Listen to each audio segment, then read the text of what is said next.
I want to go to the topic of today. And I have requested, Reverend, that we also try to maximize time for interaction in terms of Q&A. And we'll also have a short interview with the Reverend Silas. So I'll go to the issues. There are others that we may cover during the interview. The interview will be more of the soft side. So I'll go to the real issues now.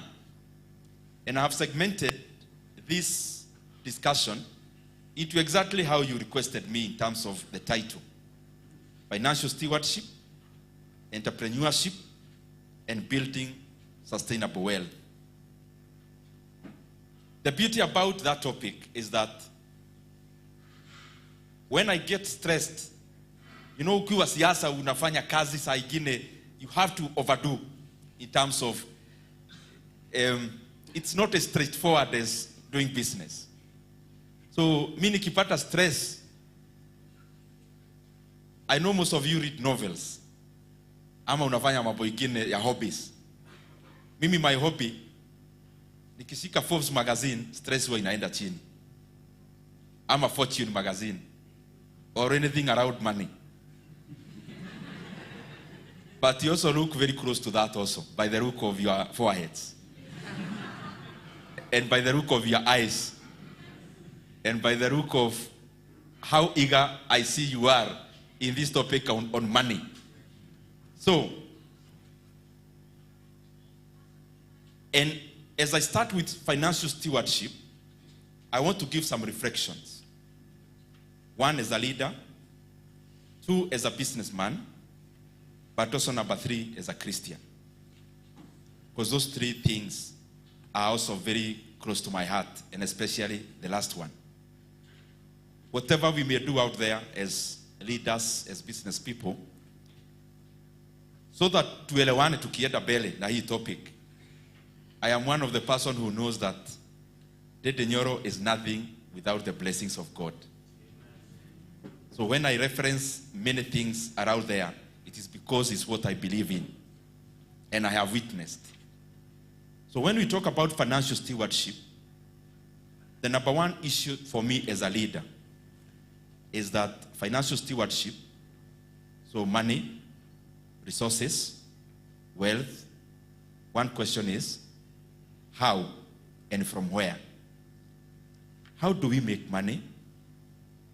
From where? And I believe that vile Biblia inasema saa ingine kuna pesa unaweza tafuta lakini inakuja na mabawa. Wewe unatafuta inaenda. I have seen firsthand that there is very deep joy in making so much money, but also making it the right way. Because whatever money you may make, which you cannot sleep at night because of how you got it, then I don't think it was worth it, even going through that process. So that issue is important as we think about money. How do we get money? Is it by changing the world to be a better place? Or is it by having us reflect as the people who should actually not be existing around other people? So that's one question. Second thing, there is something I've been thinking about, really, and I was reflecting this with another friend of mine. And I'm saying that because you guys are future leaders also, and some are current leaders. So you find that when it comes to the management of a country, people are so obsessed in making money. And making money is not a bad thing. That's why we are actually talking about it today. But we become so obsessed that there is a very thin line between being a public officer and also promoting your business using the same power that you've got bestowed unto you by the people. And then I want us to ask ourselves this question. You are elected as a member of parliament, as a governor, as even a bigger position. So your preoccupation becomes looking for money at any cost. And by the time you are elected as an MP, or even that higher position, you already have money. Maybe that's the reason why you actually ventured into it, because it's an expensive venture to a large extent. So you already have money to live off, to be comfortable. So let's reflect. What is it that, or why is it that when people get positions of leadership in public office, the preoccupation becomes looking for as much money as possible and breaking the record of the person you replaced, and in terms of making money? Why is it so? And I think the bigger problem is about inheritance.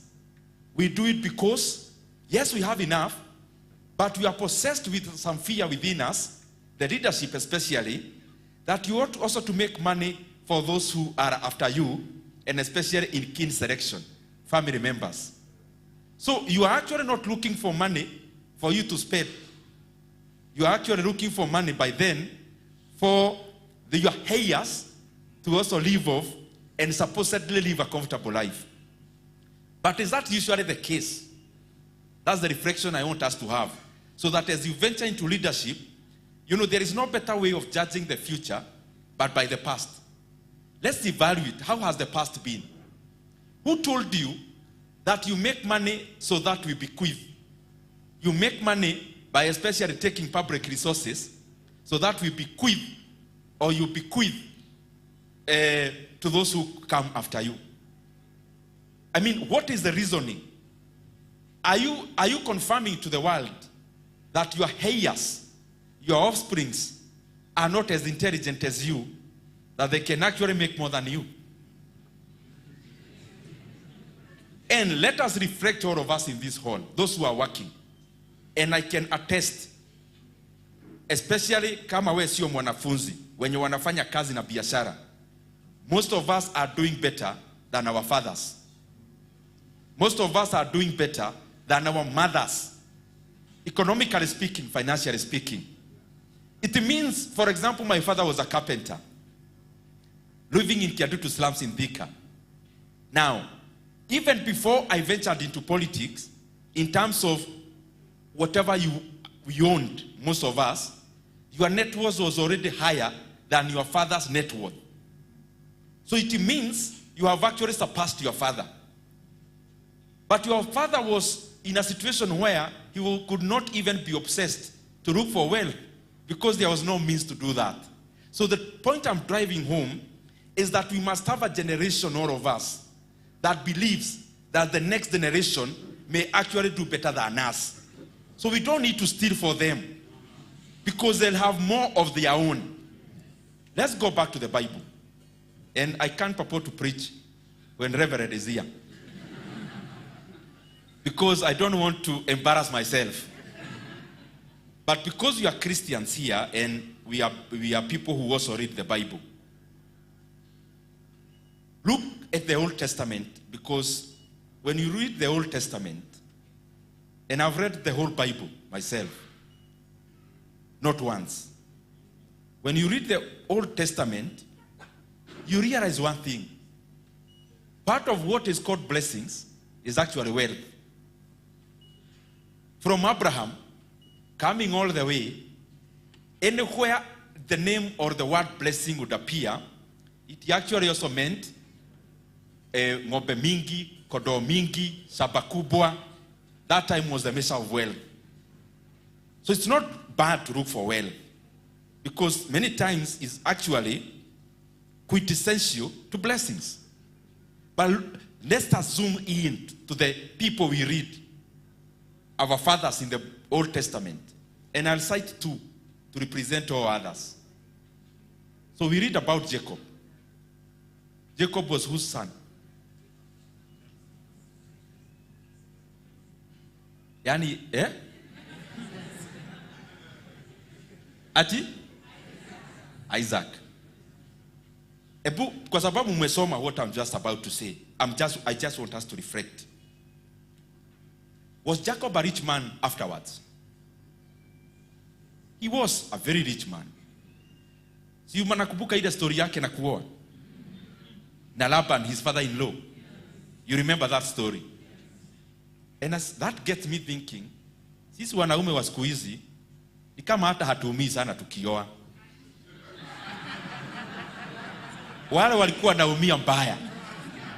Yani unaambiwa to work for how many years? And then ukienda kumaliza unaambiwa aje? Unaongezwa ingine, si ndio? Now look at it this way. It has to have. Jacob ultimately became wealthy. The father, yes, was wealthy. But the wealth we read about Jacob is not more about the inheritance, but much more about when you read a story where, yes, Laban alikuwa anataka kumpeleka hivi hivi, but the guy was praying. So there is a story about alikuwa analinda ng'ombe less than a buzi. Na wakaenda wakameka pact na Laban about ile itakuwa na kama hii shati yangu iko na maua, hiyo ndio ya Jacob. Si mnakumbuka hiyo maneno? Then because God was on it, what happened? It was practically impossible biologically kwa hizo ng'ombe ama the cattle for them to actually bear offsprings ambazo zilikuwa zinakaa hii shati yangu, because most of them zilikuwa za rangi moja. But because God was on it, he caused hizo tu the cattle ama hizo hao wanyama wa hiyo the same kind wakaanza to go against the biology that Laban was using kupeleka Jacob hivi hivi, na zile zilikuwa assigned kwa Jacob ndio zikaanza kuzaliwa na zikakuwa hata more. Kwani hamjasoma hiyo story? Usikae ati naongea kitu hamuelewi. Because sijui utakuwa unaniambiaje about Reverend Silas. So, can you just imagine that? Huyu ni mtu, the odds have been put against you, totally. Yani, the odds are totally against you. Unauza shamba, lakini umewekwa pahali kwenye, no one is interested in buying those shambas. But in that situation, you actually thrive more than the person with the highest advantage. So that's what happened. But this is the point. He never inherited. Purely what we read about, the genesis of his blessings was about God being in it and about his own lifetime and the wealth that he got himself, not the one he got from the father.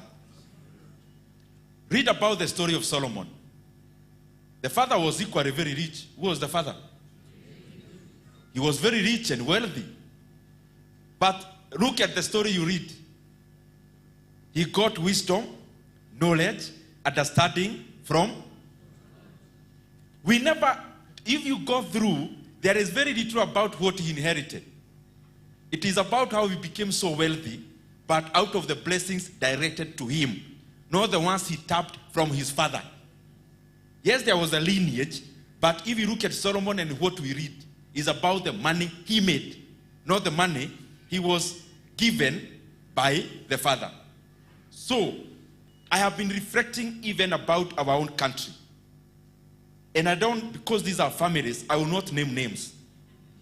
But try to look at the most prominent politicians who were here in Kenya, who held high positions and clearly took advantage of public resources.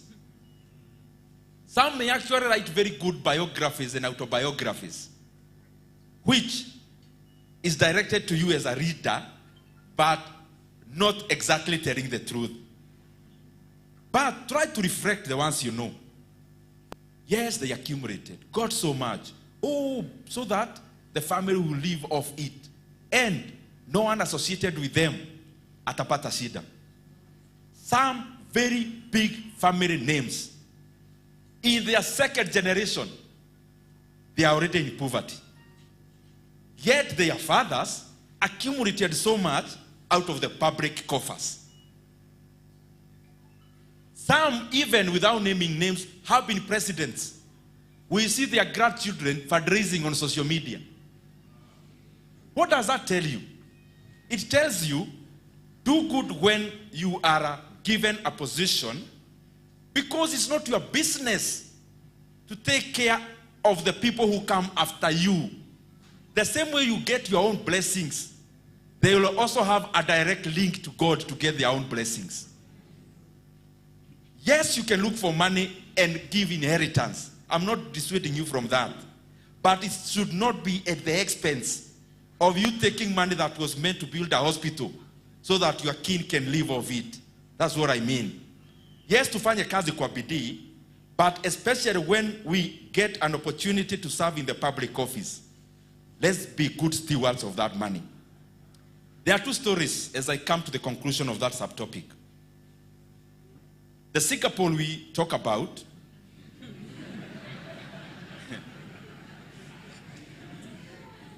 has a neighbor not very far away called South Korea.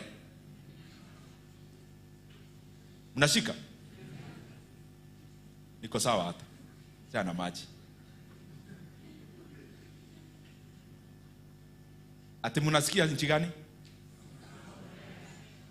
Hizo nchi mbili. Listen to this so that we see wherever you are serving, doing good to the country is not inadvertently, is consequently also doing good to yourself and the people who are totally associated with you who will come after you. This is what I mean. Kenya gets independence in the 1960s. South Korea starts the journey of economic development at the point where they are at the same level with Kenya. We are talking about 1960s. Now listen to this. A grandchild of Singapore, out of selfless leadership of Lee Kuan Yew, out of the selfless, dedicated leadership, which was totally devoid of patronage of taking public money for self-aggrandizement. Now, as I start before you, a Singaporean grandchild is 50 times richer than the grandparents. On average, let me repeat, a Singaporean grandchild is 50 times richer than the grandparent. I'm not talking about Lee Kuan Yew's grandchildren. I'm talking about all Singaporeans. Because their economy has gone up in terms of per capita income by 50 times. So a grandchild just being born in Singapore as a grandchild of somebody there, you are 50 times richer than your grandparent. How rich are you from your grandparent?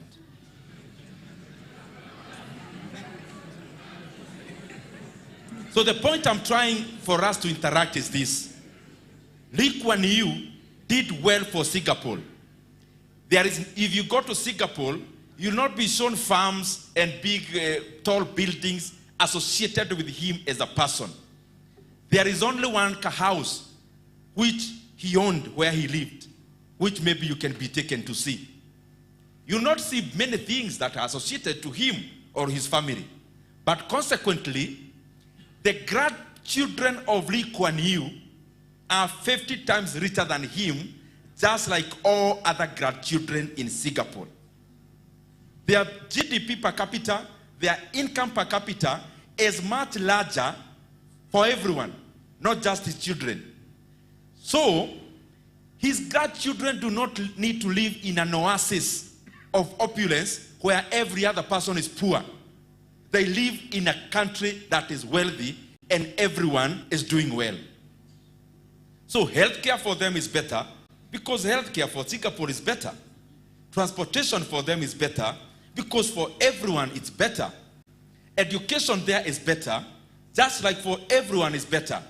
And therefore their life expectancy is even higher because for everyone is higher. Doing good to the country, consequently, he also did good for his own grandchildren. The same case for South Korea. South Korean grandchild is 4,000% richer than the grandparent. So 40 times again. 4,000% is 40 times. That's a South Korean going about their business, working for Samsung, working for Hyundai, doing their business, doing whatever they are doing. A grandchild is 40 times richer than the grandparent. Not an oasis of General Park, who did very well for the economy, but everyone in South Korea. So the grandchildren do not need to live in a place where they have built high fences. every other person is like them, 40 times richer than the last generation. So we must cultivate ourselves, all of us in this hall, wherever we are serving. You are an engineer somewhere. You are building your 27th flat in this Nairobi. Who are you building for? Yes, continue building if you are building it the right way. But you are an engineer. Your father never needed to be an engineer for you to be one. So your son can be governor, which is even higher than the engineer you are, for example. So what I mean is, we don't need to be obsessed by accumulating ati tunaaccumulatea watu wengine. Accumulate, yes, in the way through production as you work. But you don't need to kupita na hii speaker, na hii microphone, hata hii maua unapita nayo. At you are accumulating. For who? The people you are accumulating for will not even have the speaker. They will own the company that produces the speakers.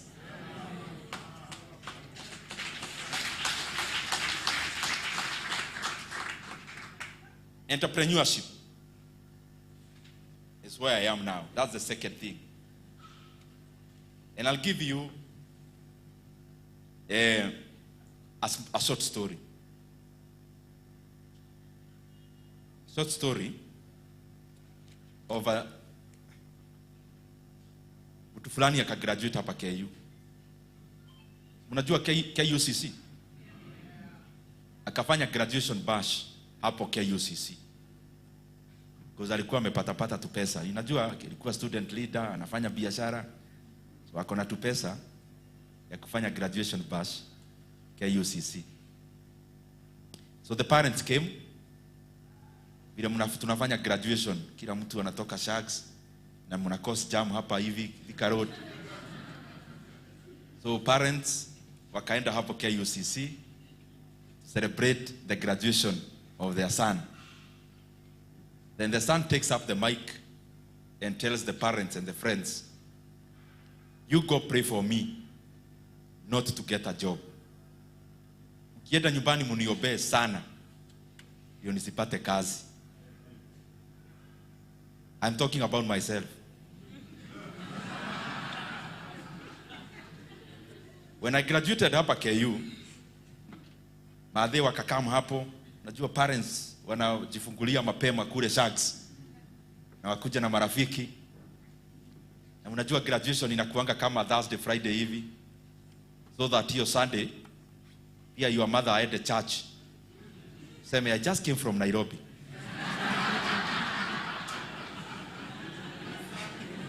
My son Otieno was graduating. He's now an engineer.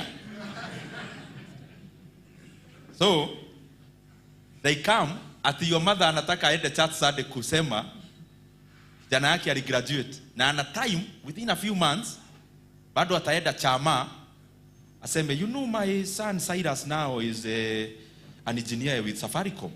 There's no parent mwenye hapendi hiyo. My daughter works with the Equity Bank. He's now working with Microsoft. My son is now working with Meta. Atajua hata Meta ni nini. Vacha Facebook. Ndio aulizwe Meta nini aseme, you know the owners of Facebook. That's where my son works. Si kila mtu anapenda hiyo. Mimi nikafanya hesabu nikaona nilikuwa na goals mbili. Moja ni kutajirika. Ya pili ni siasa. Okay, ya pili is to be a leader. I'm just trying to be diplomatic. To be diplomatic. So, wazazi wakakam. Mimi nikawaambia, unajua ukigraduate you are the chief guest. Watu wengine wakiongea, tumesomesha Wafula na shida mingi sana. Hata high school mnajua aliachwa na fees balance kubwa. Vile hata baba yake alifutwa kazi, mzigo ikakuwa yangu kama mama yake. Na mzee pia anasema, I knew this boy is bright like me. So Nikafanya hesabu nikaona history yote ati my son works with Safaricom, my son works with Meta. Nikaanza kujiuliza hii Meta mwele yanyiaza wazazi wake wanasemaga nini? Why can't we elevate this discussion there? Instead of works there, we elevate it owns. Na nikafanya hesabu nikaona hii safari ya kutajirika. Hebu tufanye hesabu kwa mind. Unajua nyinyi werevu hata hakuna haja ya kumwambia mtoe simu. Nyinyi already yai iko kwa akili yenu. Umepata kazi kama fresh graduate. Utalipa pesa ngapi ukipata job saa hii? Yaani umeangukia, umetoka KU direct. Umekuwa branch manager wa bank hii ya Unicity. Utalipa pesa ngapi? How much? Yeah? Gapi? Bana manager. Sisemi, nasema yani umeangukia. Yani wewe unatoka tu hivi kama fresh graduate umekuwa branch manager. Mpaka classmates wanakuja wanauliza kwani nimepotea? Wakikupata atu wanaambiwa head office ya manager wanapata ni grievance. Wanamuuliza grievance unafakia hapa ama ni nini? Unawaambia no, I'm the manager. So ukiwa manager ni pesa ngapi? Tuseme 200, sio? 200. Tuseme hata hujaelevate maisha sana, unakaa hapa tu around. Kwenye tu tulikaa after KU, unakaa KM ama hapa? Everyone starts there, even me. Tulianza hapo sisi wote. Haya. So hujaanza kujifanya manager ati unahamahama. Bado unalive kama comrade, si ndio? So unalipa rent ya how much? Yeah? Unalipa 70 kwani aje? Yaani nyinyi comrade wa siku hizi mnalipa rent ya 70k. Hiyo ilikuwa rent yetu sijui ya hori ama ni nini. So let's say tuseme unalipa mshahara ya 200,000. Okay, let's be honest with each other. Una matarajio nyumbani, utume kitu because anyway umepata job bank. So hauna option na hauna reasons ya kusema sijui nini. You are the branch manager. So unasaidia your sister kidogo, home kidogo, unalipa rent, unakula, juice, lazima ukule lunch kama manager. Tuseme hata hujanunua gari, bado unajikaza tu ile kikomrade. So tuseme una save a whooping 100,000. Una save yote ya 100,000 every month. Una save 100k. So mwaka hiyo ni pesa ngapi? 1.2 million. Miaka 10 hiyo ni pesa ngapi? 12. Mtu who graduate akiwa miaka ngapi? 24. Na wenye wali repeat class 8 25.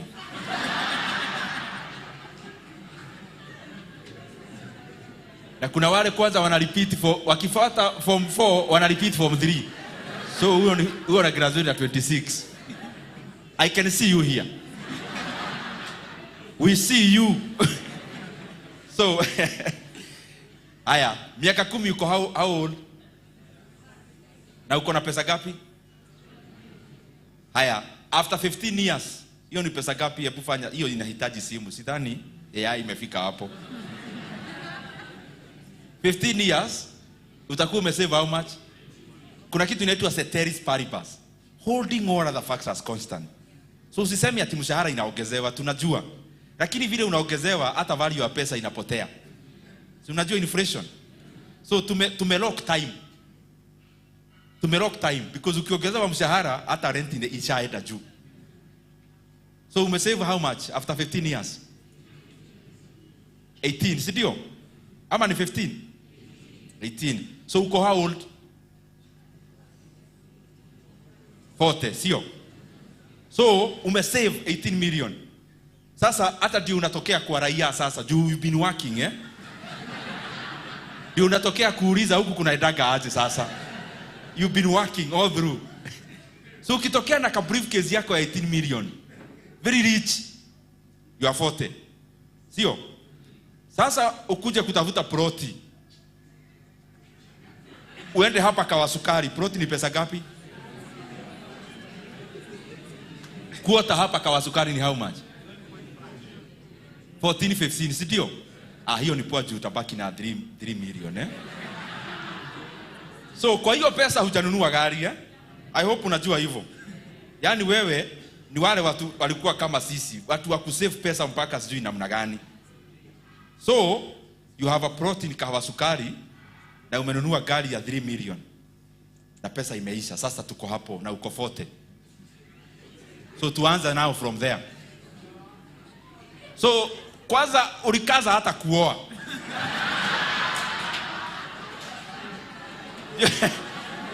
Juu sasa sawa, mwenye anataka kuoa inue mkono juu, lakini saving yake tuiondoe 100k tuipeleke 50. So miaka sio 40, sasa ni 55.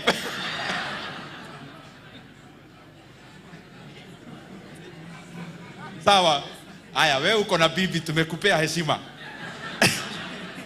Lakini 18 milioni yako inafika ukiwa 55.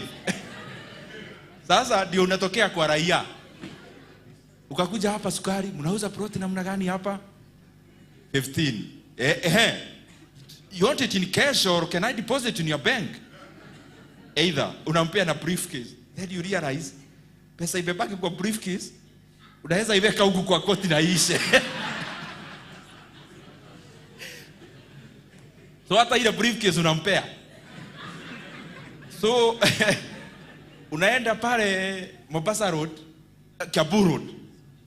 Lazima ununue gari sasa ya 3 million. Hiyo ni gari gani sasa? X5 ya 3 million ilikuwa ni ya salvage. Ama wewe ni dealer. Haya, unanunua gari gani ya 3 million? Premium ndio ibaki kidogo ya mafuta kustabilize namna hiyo. Ndio pia ununue leather ya kuwekelea kwa viti. Na ununue ile kakitu watu weka hapa kwa kakioka kuswing ukiwa kwa gari. So pesa imeisha. So umekuja na premium, plot yako iko pale Taveta Road Kawasukari, ama pale Murang'a Road, Masabit Road hapa Sukari, na umepark. You are 40. You have a car, you have a plot. Briefcase haina kitu, imeisha. That is the nature of employment. That is the nature. Even if you drive the car next day, it's okay, but it will be on loan. So you'll be paying it even more costly than ile tumenunua Kiambu Road saa hii. So nikaona hii hesabu mimi kwangu haigiani. Juu mimi nataka hii dunia either I make it ama hii dunia tuvujavuje tu. So nikaona hii story ya kuajiriwa hapa mimi hata nijitoe. Why? Unajua kuna vitu tulikuwa tunaita elimination method. Elimination method inatumika kwa njia yote. Msijifanye hamjui, hata kwa answer ya exam, hata ukidate kuna elimination method. Si ndio? Mtu anaongea sana mwenye shout. Hey, that guy was shouting to us in that forum. Kwani anafikiria yeye ndani anatushautia hivyo? Kuna watu hawapendi kushout nini? So kuna elimination method. Nilikuwa nasema nini? Ndio nileta hiyo story ya elimination. Elimination method. Nikaona kuna pahali pale inaitwa kutajirika. Na iona iko pale. Na sasa niko hapa. Nikaanza elimination method. From here to there naona kuna mto na ni kubwa. So hapa nitavuka mguu? Hapana. Hata gari haivuki. Inataka either ferry ana canoe ama nijenge daraja. So unaenda ukieliminate from here to there. One of the routes nikaona from me na wealth pale. One of the ways I eliminated very fast is to get a job. But you think that is the easiest. That's what you all think. Because you are looking for a job, I can see. And because you want it so much, You just want a job, kwanza ni stabilize kidogo, you know you can't just graduate and alafu uanze biashara. You know, anatuambia history yote, you need capital. Sawa, hata si tulikuwa hivyo. Nikigraduate KU, sinakaa hapa kawa wedani hapa, 2 rooms, sio 2 bedroom, 2 rooms. Ile washroom ziko nje. Nikaweka kasaiba. Because niliona wacha ningangane huku kabla macho ifunguke, because one of the ways nimeona hii story yangu sifiki pale ni employment. Kungangana. So I'm telling you this. If you have an ambition to get wealthy and you still have an ambition to get rich, to get a job, you are confused. Choose one of them. Because 2 are mutually exclusive. How will you know I did economics? Si lazima ni drop kitu kama hiyo. Unajua mutual exclusive ni nini? Yani venye nimesimama hapa na wewe siwezi simama hapa. Yani one has to give way for the next. There is no way you can still get a job and get wealthy at the same time. One of the 2 has to give way.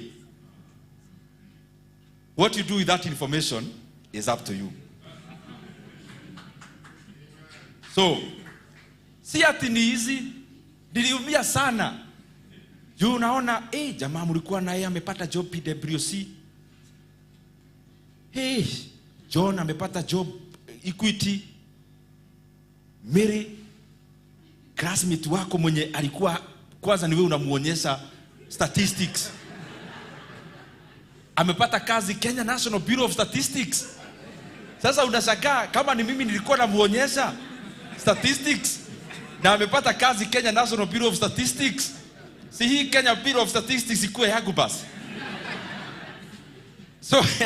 So unakaa kila mtu darasa yenu, mnapatana, huyu ana drive, this one became a teacher, this one is a lecturer in a private college, they are driving, unagoja math. Those temporal wins must never confuse you. Those temporal wins, they have temporal. Because ukianza biashara ni kama kutafuta spring. Wewe, kwetu tunasema oraruti ya diti. Yani, unaona venye tunasemaga, on your marks, get set. Have you ever asked yourself, bona hatuambiagi on your marks kama tumekaa hivi? Kila time lazima ukae hivi. Si unatafuta nguvu ya kukupush mbele.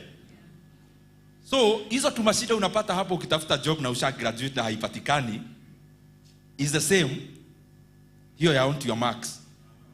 Unatafuta nguvu huwa inakurusha mwenye alikuwa anakuambia amefanya job bank nini, kwanza unaendaga hiyo bank ya your classmate after mambo imekuwa sawa, unamwambia hebu niangalilie balance.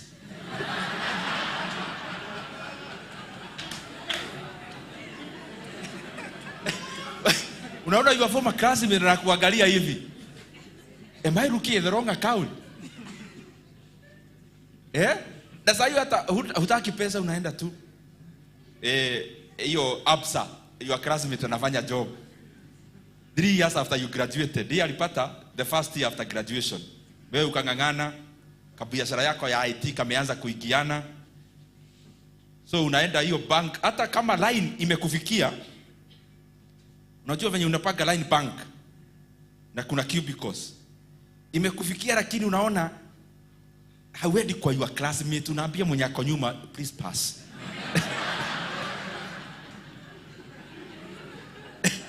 Unaenda, hey, habari gani? Oh, you got a job here? I just wanted to check my balance. Then anashangaa, what's up? So what am I trying to say? Getting a job and getting wealthy, those are 2 parallel statements. Choose one, not both. They are parallel. Haya.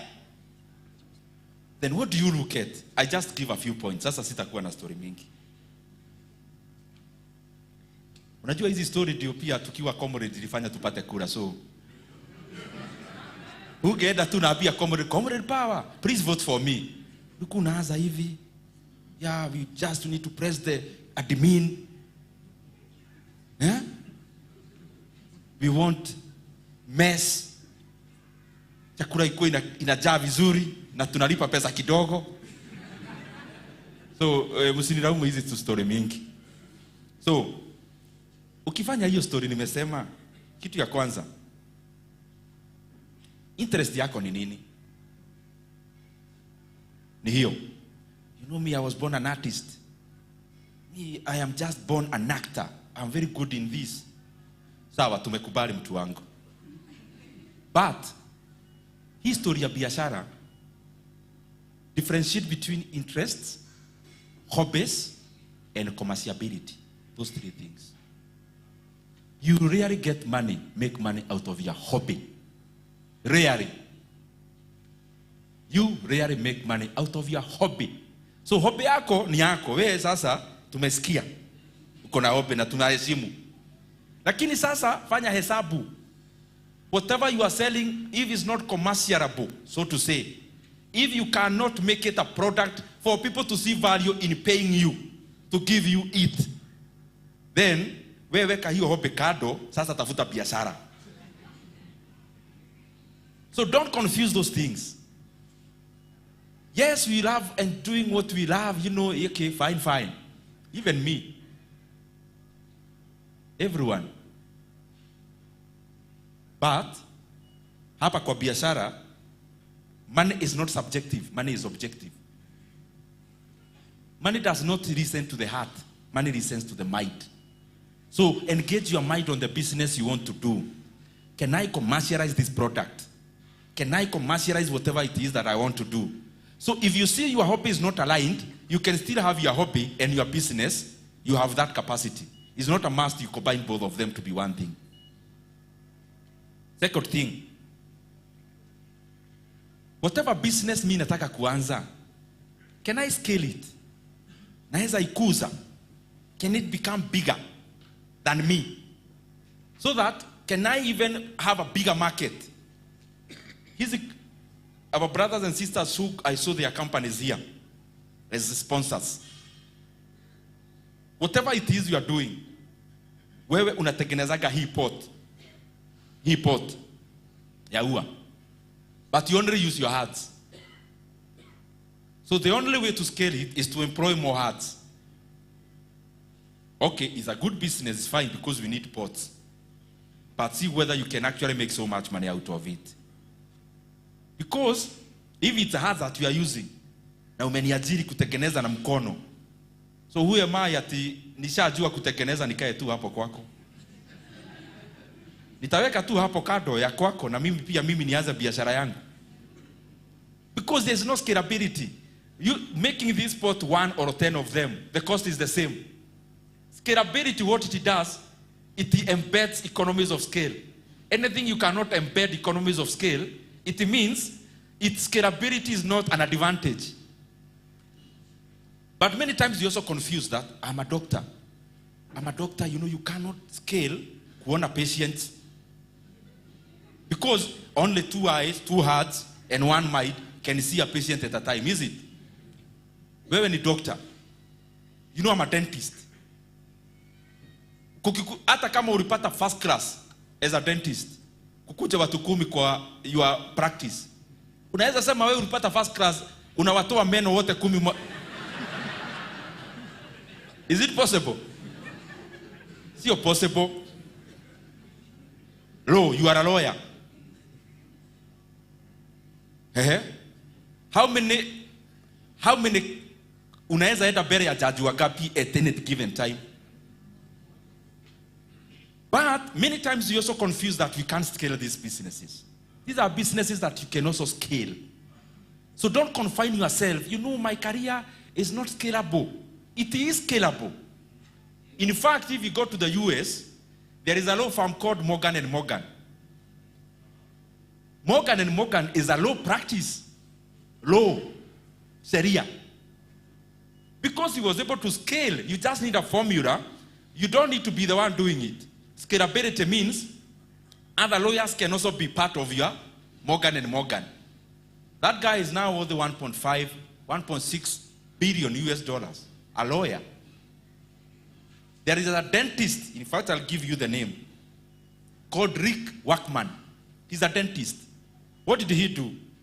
Alianza kampuni inaitwa Heartland Dental. Akaona dentistry, there are some processes that are similar. So he was able to come up with standards, with charges. Can you imagine this? A dentist practice, ikompaka na private equity funds, other investors. But the founder, who you Workman, is worth the 1.5 billion US dollars. A dentist. So whatever it is that you do, everything can be scaled. Everything can be scaled. But you also look at, there are things that are actually more scalable than others. Because if you are Mark Zuckerberg, his platforms are much more scalable than you can scale the two I've given. Yes, we need all of them for the world to function properly. But who told you your work here on earth is to make the world function? Your work is to make money. Let the other one make money. Mpatane kwa uwaja. The world will sort itself. I'm sure you've gotten those people who tell you, me, I just wanted to do medicine. I'm very sympathetic. Me, I just love this. Hii dunia nani alikupea hiyo kazi? We are talking about money. So me, I'm not talking about those other things. Those considerations, there are better people to speak about them. Me, I'm talking about money. Haya. Ukifanya hiyo biashara, dunia inaenda wapi? Hiyo ni point number 3. Where is the world going?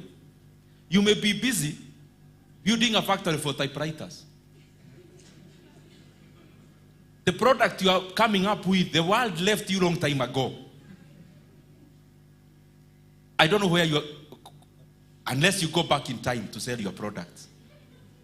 Maybe you can get a train ticket to take you back in time. I don't know where those tickets are found. So be in tandem with time in terms of the products you are coming up with. The other thing, dynamism. In everyone, hata mwenye kona biashara hapa. This is even more to the people who've already in business. Businesses are always dynamic. You'll be surprised. The big companies you know are no longer manufacturing or offering the services they were offering when they got started. Unless you are a food company like Coca-Cola. Food never have a lot of variations. A lot of technology is in the process, not the product. Coca-Cola hiyo ya kitabu yenye Maguka was taking is the same way I'm taking. Food industry is okay. Let's reserve it. All the others, you realize companies, a company called Nokia still exists. I know you don't think so. Because you just thought Nokia is about phones. Nokia is making a lot of profit nowadays. But you actually don't even know what they do. Because it's so technical. You don't even care. Their client is not me and you. Their client is Safaricom, Airtel, and the rest. What they do, tusiende hapo, tutachoka mapema na nasikia kuna chai after this. If you look at a company like Equity, our own parents, wakijua Equity, walikuwa wanaenda, wanakaa hapo kwa queue. Nowadays, when is the last time you were in a bank? You don't even remember. It's not that you don't have a bank account. This is your bank. Do you know Safaricom revenues? If you study their financial statements, Safaricom tulikuwa tunajua ni ya habari, hello. Then, after that, SMS. Check their revenues. How much money is coming from your phone call and from SMSs? The company metamorphosized. That business you are in can get the same trajectory. This is what happens in business. If you look at the Forbes list, majority of the top 20 is first generation money. First generation money meaning new products. The world, by the way, I think Silas, you did very well to invite me today. No wonder the other prior dates never worked. Because I'm coming here today to speak to you about money when the world has set a history today of having the first trillionaire ever, called Elon Musk. Tumpigie makofi hata kama. Sisemi 1 trillion ya Kenya. You know, naweza anza kusema trillion ufikiria na kwa mambo ya national debt.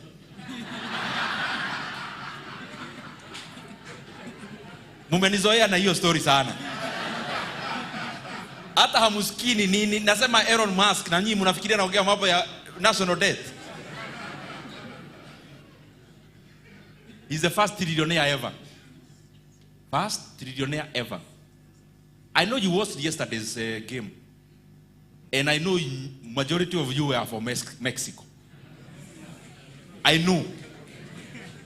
Me, I was for South Africa because Africa is always our business. But Elon Musk was born in South Africa. Can you imagine that?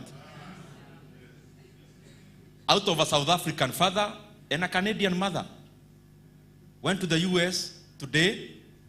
First trillionaire ever. Si pesa ya Kenya.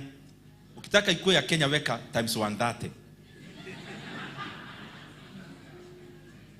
Meaning 1% of his money can pay the entire deficit in our budget. Ikuwe sasa Kenya, hii budget ya sahi hatukopi. 1%, I mean, umeenda shop na mia, na ukia mapo ya hiyo shilingi moja tu ndio ikuwe 99. So it's scratching the surface. Look at his businesses. Tesla nyinyi mnafikiria ni kampuni ya magari. Yeye haoni magari, yeye anaona technology. Because these people are clear-minded, businesses are dynamic. But the point was this: all the top 20 list of Forbes, first generation money, so meaning new ideas. Yeye sio hata one idea.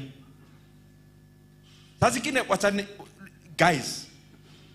Hebu tuweke siasa kando kama wa Kenya, kwanza tufikirie hii story leo. Unajua saa nyingine tunapenda siasa sana, which is good because we are shaping our country.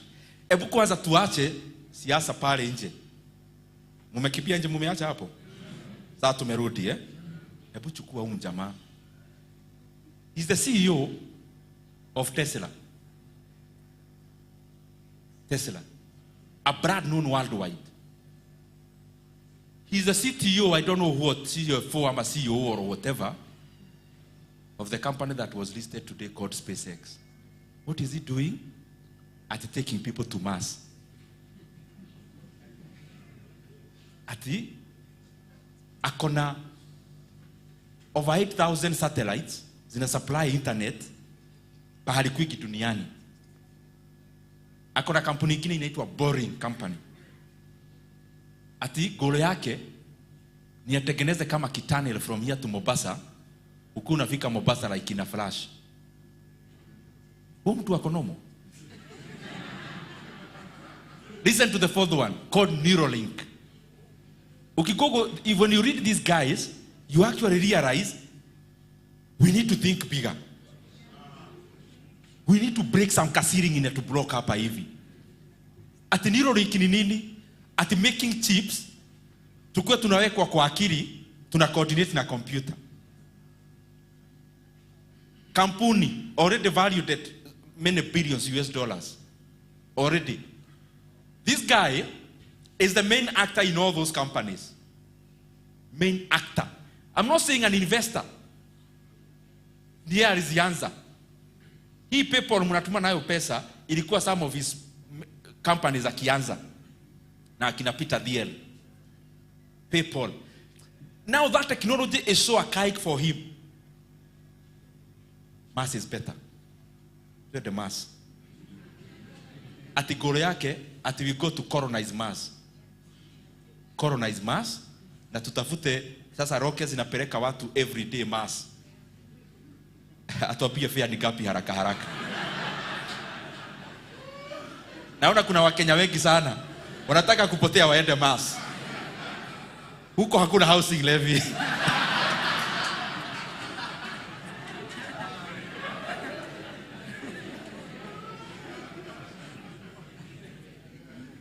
So, ebu siendelei kabla mfikirie. Ebu fikiria just you now at your biggest worry as here. Sijalipa rent. That's your biggest worry. Kuna exam Friday. Hata si next Friday. Friday are the next 2 Fridays. Ndio una worry uko na exam. Kwanza ni exam ya nini? Story 2 hapo, theoretical 2 hapo. History. Hiyo ndio inakupea stress. Kuna jamaa hapa analala 4 hours a day. Akona Tesla. Hata ikitengenezwa kioo lazima apass because aesthetics ikuwe mzuri, technology. Anapeleka watu mass. Boring company, Neuralink. You know what, hatuhesabu X, hii Twitter, hiyo ni others. Don't you think, guys, we need to break some casing na to broke up? Ukienda majamaa wa pili ni wale wa Google. First generation money, meaning hii kitu 30 years ago Google ilikuwa wapi? There was nothing. Jamaa 2 came up. Now number 2 and 3 ni hao. Jamaa mwingine anaitwa Larry Page. Kama hata hatujajua computer ni nini, ako kwa ma softwares. Company mingi tunatumia huku, hata university, bank, stock broking, Oracle. So, at least huyo, na wote sijui ni nini wako na kakichwa ngumu kiasi. Kama huyo amenunua a whole island. Hawaii. Si Juba. Island. So, ati huko ndio nyumbani. Sani yake, ndiye alikuwa ananunua, walikuwa wana bid to buy Warner Brothers pamoja na Netflix, because the son is the owner of Paramount. When I think about those things, ladies and gentlemen,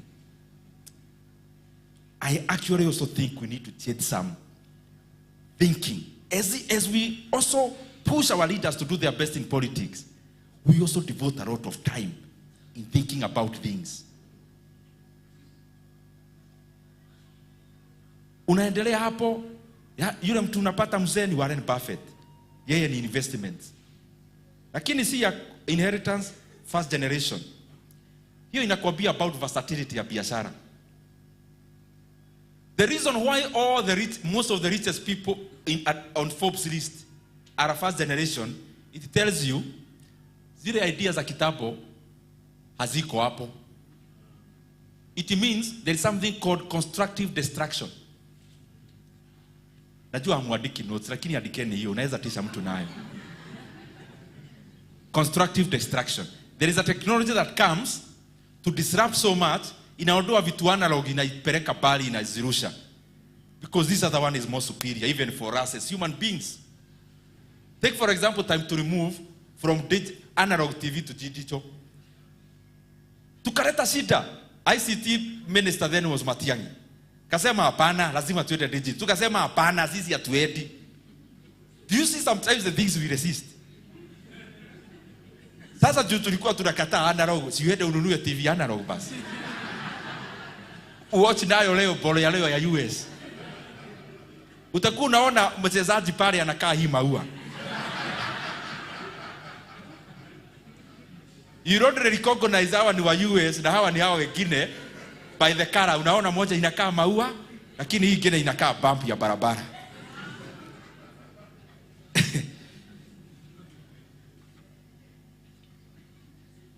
This business you do as a hardware is supposed to give you in-depth knowledge about the products you deal with. It's not supposed to for you to remain there as a hardware.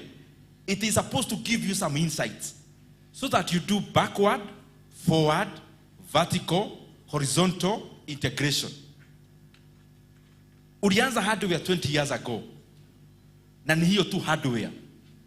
It means beyond money, you are not learning much. So, do something around the things you deal with. The knowledge you've gained is so important. It should be making you more money.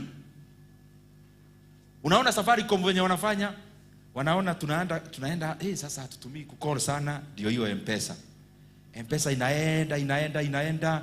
Tukienda hivi sijui lipa na M-Pesa. Ikienda hivyo tena, sasa watakuja I'm sure next ni kutap.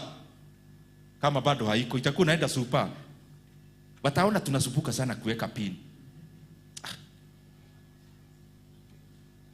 Maziwa nini, unatap tu unaenda zako. Safaricom. Hiyo kutap. Pale kwao pesa inajihesabu. Efficiency, metamorphosis, versatility, dynamism. That's the nature of business. Even the one you are doing. Don't say, oh, me I'm in property business. Kujenga hoteli, watu wanakuja wanakaa. No, it's okay to do that. Maybe you can do more than that. You know, a country like Finland, ndio ya Nokia, Ndio ya Nokia.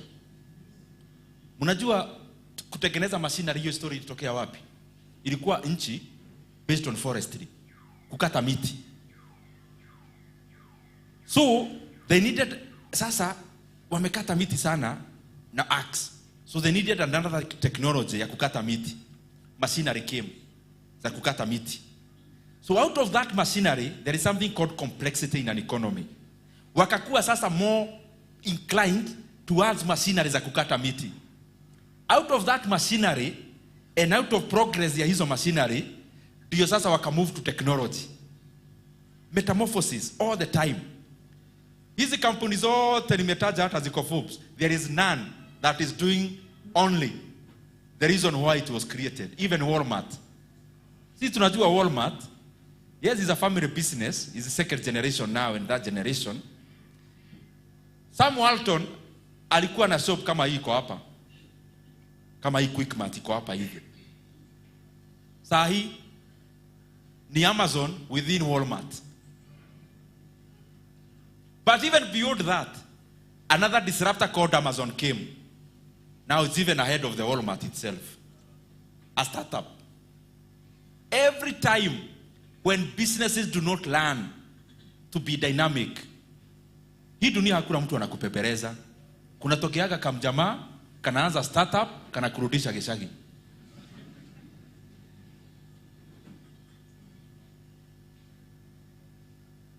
Building sustainable wealth. That's the last subtopic.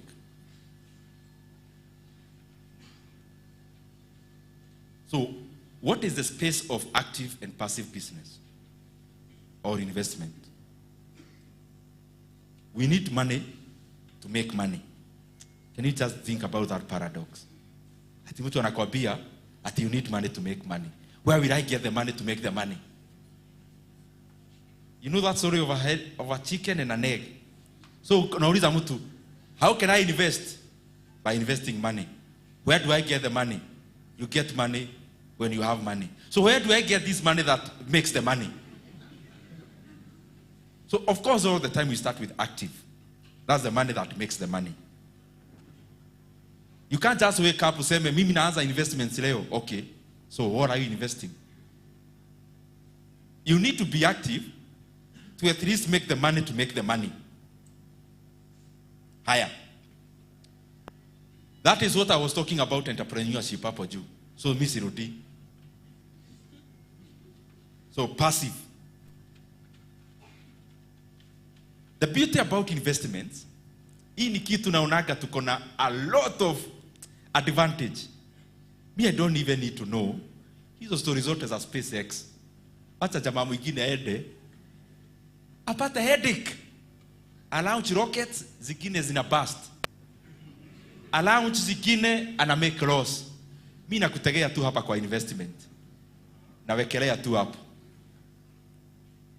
SpaceX hata nikiwa na share mbili, mimi nisiniona wa SpaceX. Na mimi I don't need to atikuji stress. Uko na share ya Kengen.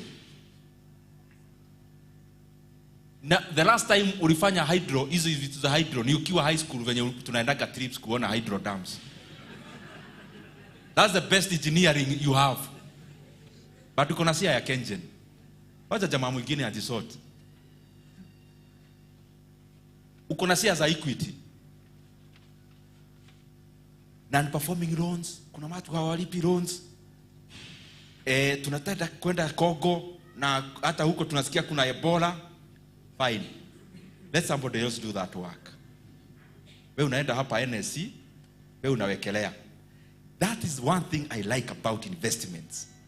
That it gives you an opportunity to share in the success of the genius of others. Elon Musk wacha yeye amuke saa 9. Afikiria vile Tesla itakuwa sijui cheap ama nini. Wewe amuka saa 2 nunua shares zake. Yes baby atakuwa mrich kukuliko, lakini hata kuacha sana. Ukiitwa mikutano mtakuwa mnakaa tu. Hata kama uko stand row mtakuwa in the same hall. So beyond the founder, beyond the active, the opportunity to invest in other people's hard work, ingenuity, genius is the most profound thing that I love about investments. And that is the reason why in this forum I will not talk to you about investing land, shamba. Because what have you done about the land? Unless you show me one factory that is manufacturing land, then I will take you serious. Uniambie kuna kampuni imewekwa sio Kimau, kazi yake inatengeneza shamba. Lakini kama tu ni hii iliubwa na tukaipata. So what have you done to it? Nothing. So there's nothing you can do to it if there's nothing you have done to it. The much you can do is to build what? A house. Okay, what have you built in that house? Mawe umetoa wapi? Darugo. Umeimanufacture? Hapana, umefanya nini? Kukata tu. Na mchanga ulitoa wapi? Kwa mto. Ulitengeneza mchanga wewe wapi na mashini gani? Oh, now cement. Oh, cement inatengenezwa na nini? Limestone, clinker. Zinatoka wapi? Kuchimba tu. Do you know sometimes it's so humbling to realize that us human beings are so limited. We think we know so many things. Lakini when you think about Hifrat iko hapa next, shamba no one manufactured it. Tulipata. Mawe imejenga, tuliendea tu darugo tukakata. Mchanga iliendewa kwa mto. Cement ilichimbwa limestone na clinker. Iron sheet, najua mnataka kuniambia na mabati, ilitoka wapi? Iron ore ilitoka wapi? Sometimes I think about those things and I realize there is absolutely nothing for a human being to be arrogant about. We know so little. Can you imagine? Hiyo miaka yote tumeishi, hakuna mtu hivi moja amejua to manufacture just one brick. The much we do ni kumix vitu ama kukata. Kwa mjengo mzima ile nyumba yako unaishi. Everything in that house. Spoon. Hiyo ni nini? Ilitoka wapi? Carpet. Guo, cotton. Cotton ni nini? Do you realize everything in your house is only two things? Either a plant or a mineral. Mineral mafuta ikiwa hapo. Can you try to check in your entire existence, in your office and in your house? Is it that something that you can trace to a plant? Or something you can trace into a mineral? Anyway, those are besides the point. Nilikuwa tunataka hiyo ikuwe break. Because I realized the other things zilikuwa zinawakalia kidogo. Kwanza hapo kwa Nyoro ikiwekwa kitu hapa niliona hiyo story hamtaki. So, investments. That's why I'm not talking about land. I'm neither talking about buying government boards and bills. And I'm not talking about fixing money in the bank. Because what's that? That is the basic level of thinking. That's the lowest as an investor.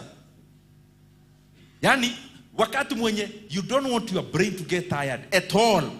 Those are the options you take.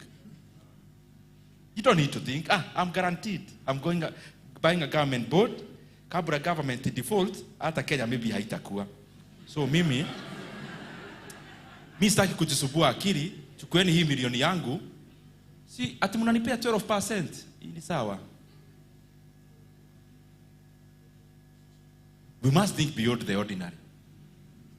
Even what I'm telling you is not very extraordinary. Niko tu hapa hivi. But at least ni better. Shares. Investing in companies.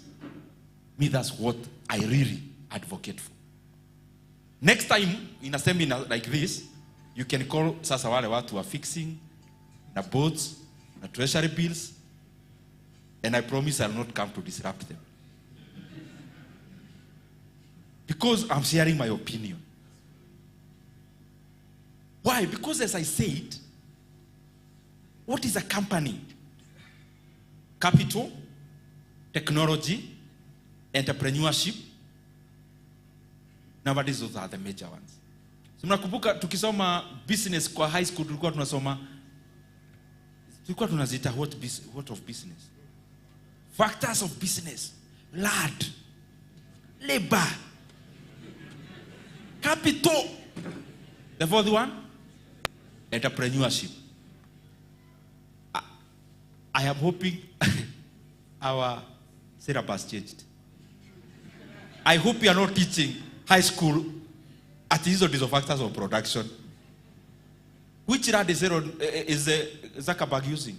Which lad is a factor of production?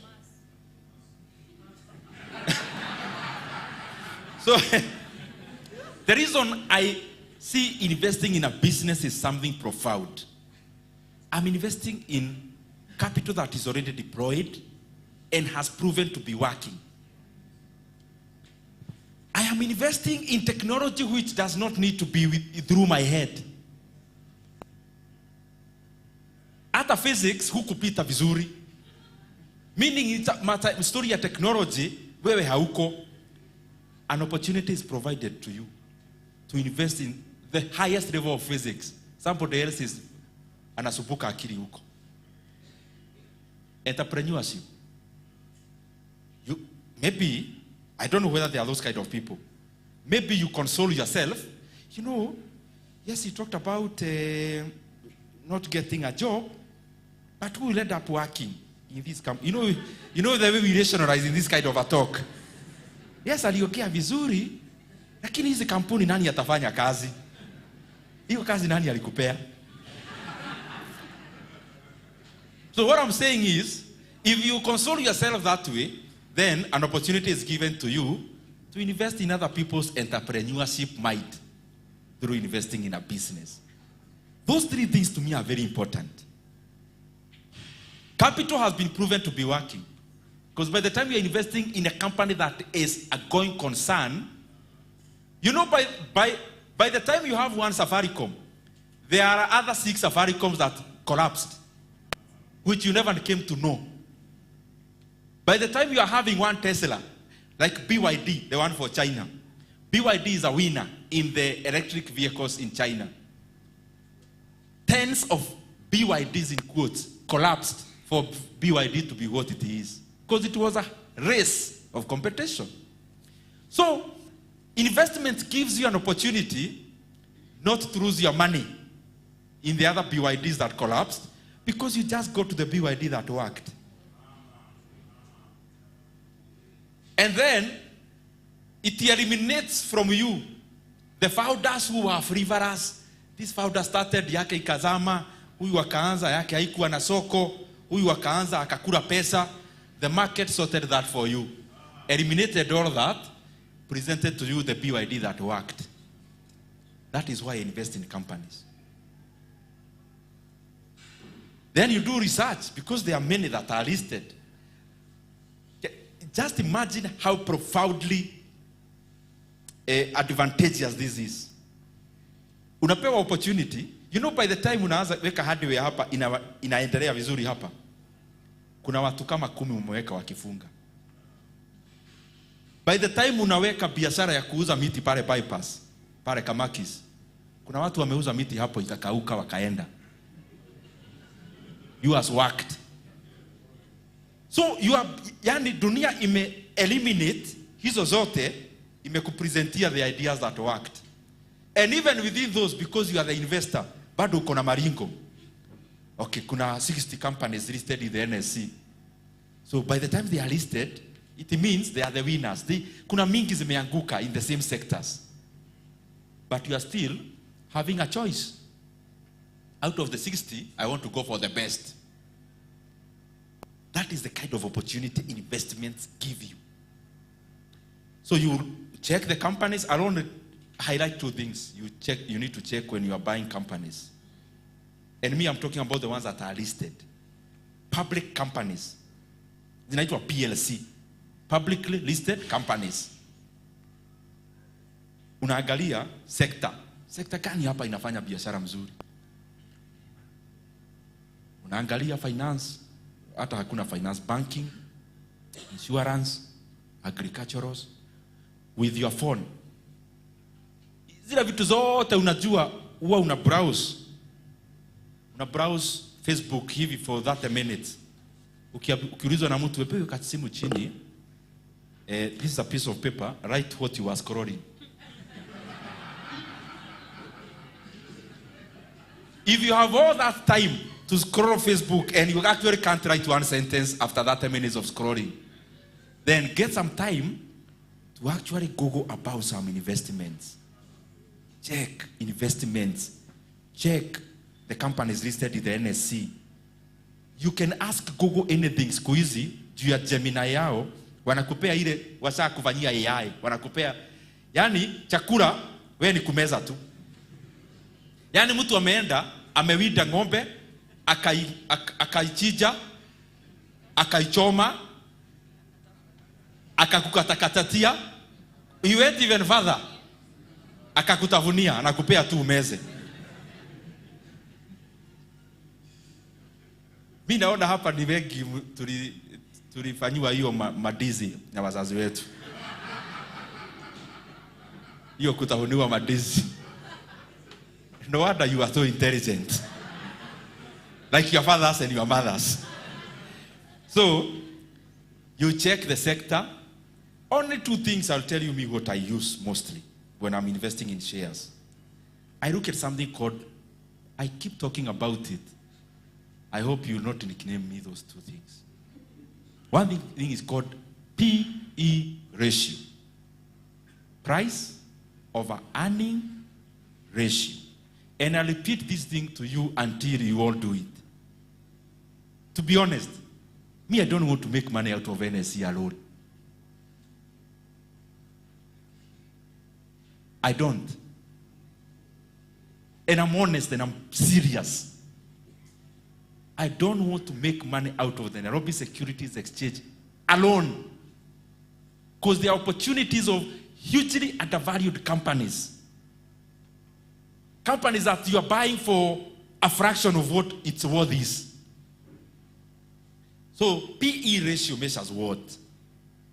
If you bought this flat, it go up next, it was even 100 million. And that flat has 10 million in rent per year. How long will it take you to recover your money? 10 years is the PE ratio. PE ratio measures periods. How long will it take you to recover your money using the previous net profit? How long would it take you? Yani huongezi rent na umefunga nyumba na hata kama haikuwa na watu wawili wameoccupy, hata hizo nyumba hukodeshi. So the last previous rent ndio unatumia to gauge how long. So the last previous profit of the company. Hebu toeni simu.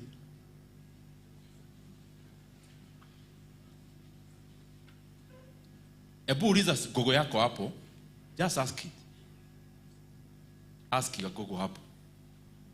What is the PE ratio of Standard Chartered Kenya?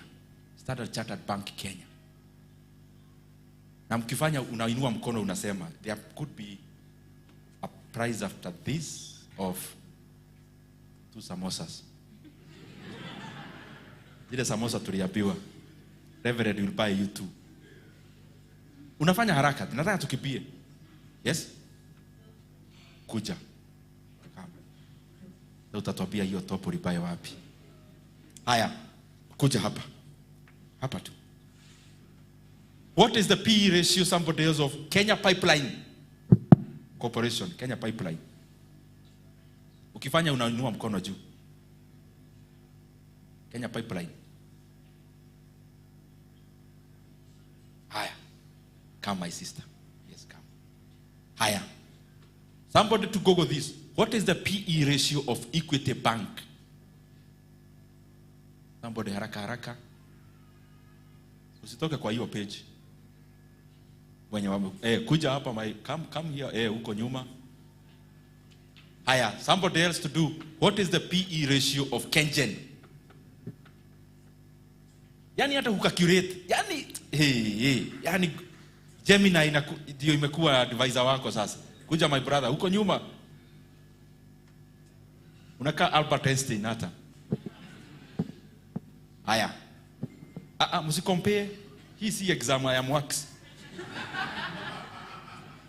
It should be different. So if you copy, you are copying the wrong question. Haya. What is the PE ratio of Kenya Power? Somebody do that for me. Haraka haraka. Come. Uja bro. First of all, as you come, please give somebody, come bro. Somebody tell me what PE ratio is through what you understood. That na Kiswahili, talk even in your language. What did you understand what PE ratio is? Somebody? Patia huyo. Yani layman's terms, useme uli understand aje.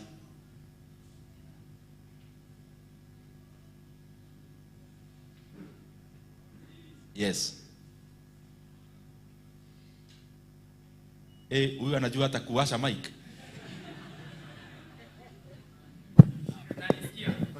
Ampatie. Kwanza anatumia ya Reverend. Leo tarana na viatu. Good evening. In my own understanding, price to earning ratios is how long it will take you to recover the amount you invested on something. If you base on net profit, Yeah. Okay, the only discounting here is, we are talking about shares. The company may not pay you all the profit they make. So when you're doing the P ratio, you have the demeanor of a person who is buying the entire company. And all the time you are buying shares, never buy shares like you are buying shares. If you want to buy the right share, buy the share like you are buying the whole company. That if you are given the opportunity to buy all of it, there is so much value for you. So that's how you look at it. Somebody else, how you understood. In your own language. You can even use an example because I want this to sink. This side.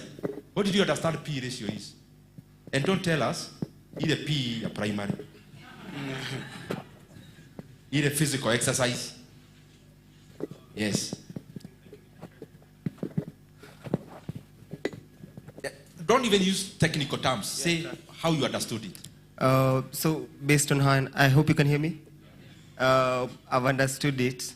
Let's say, for example, if you're to invest 3 million in a matatu, and it gives you X amount per month, the P ratio is how long will it take you to actually kujazilia for the period of years.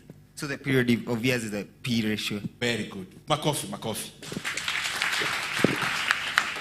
Mimi naona ni kama kuna mtu aliwafunza vitu na wafunza bana. I think nikikuja tu na exam, fanya tu exam mara moja. Haya, unasema what you are doing and you. Wewe ulikuwa unafanya which company? Na wewe? Wewe? You? No, utamaliza. Anza huko. Huyu wa Kenya Power anaweza zima stima, wacha kuya wa mwisho. Right. Haya. Praise God. So I was handed the Kenyan. So it says the trailing price to earning ratio for Kenyan is approximately 5.7 times. This indicates that investors are willing to pay about 5.7 times the company's annual earnings per share, making the stock trade at a discount compared to the broader renewable energy sector's average PE of around 15.2 times. Hey, huyo hata amefanya holistic. Unajua wale watu go tunaambia right composition about going to Nairobi. Then you have to write about even going to London. You've done very well. Very, very well. So, the other ones now will only say, because to me understand the concept, ni hii sasa my brother amesoma hapa. But sasa atasema to the number. Sasa mnaelewa what it is.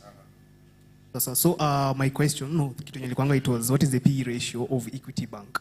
So Equity Bank current price to earnings, that is the PE ratio, is about 3.9 times as of June 2026.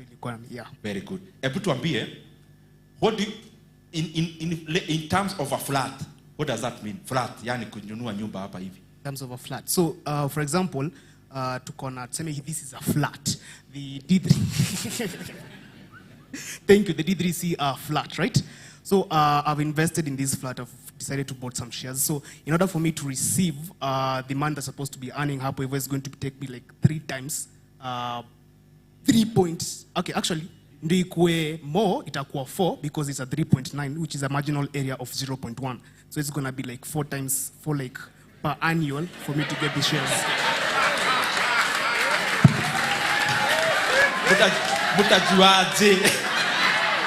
Very good. So it will take you 4 years. 4 years, yeah. Yani umebuy flat hapa, itakutake 4 years urikave pesa ulilipa, na flat ibaki ikiwa yako. That's the thing. Let's go on. I was looking at Kenya Pipeline Company, and the PE ratio is 22 to around 22.2. Oh, do you invest there? Very good. Nyinyi munaelewa hii mambo hata sijui mliniita kufanya nini. So I was working with Stanchart Bank, Kenya, I believe, because there's global and Kenya. So I stayed both them. So for global, that's the parent, Kenya.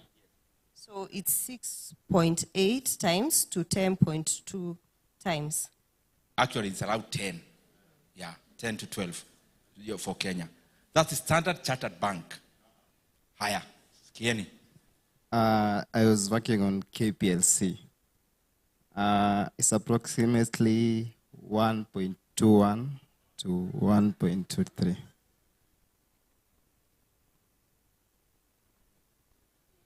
Wachaji kujifanyisha haya.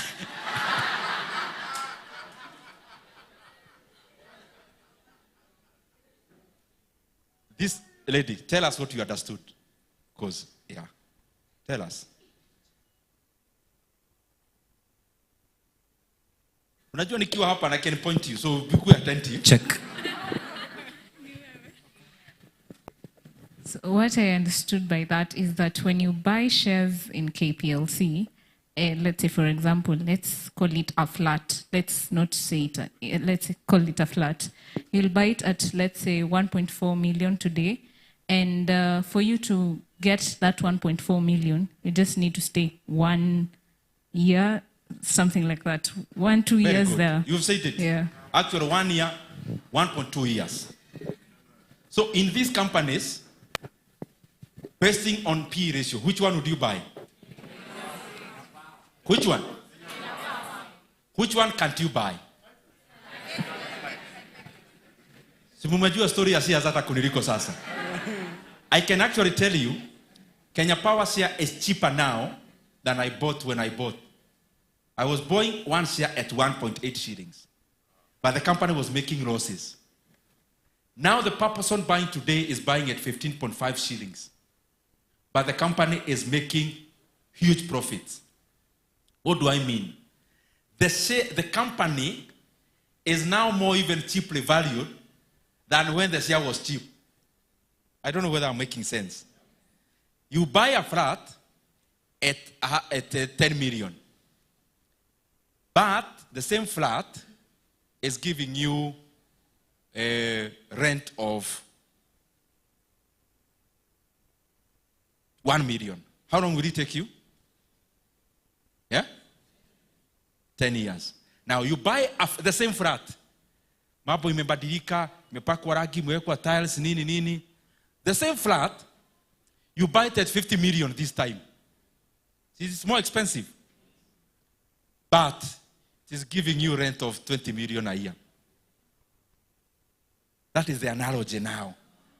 Of the two, either you're 10 million or you're 50 million, which one would you rather buy? That is it. Now, ya mwisho, the last formula I want to leave you with. Utakuwa unajifanyia kubuy shares. Inaitwa price to book value. Unaweza weka P over B value. Just that.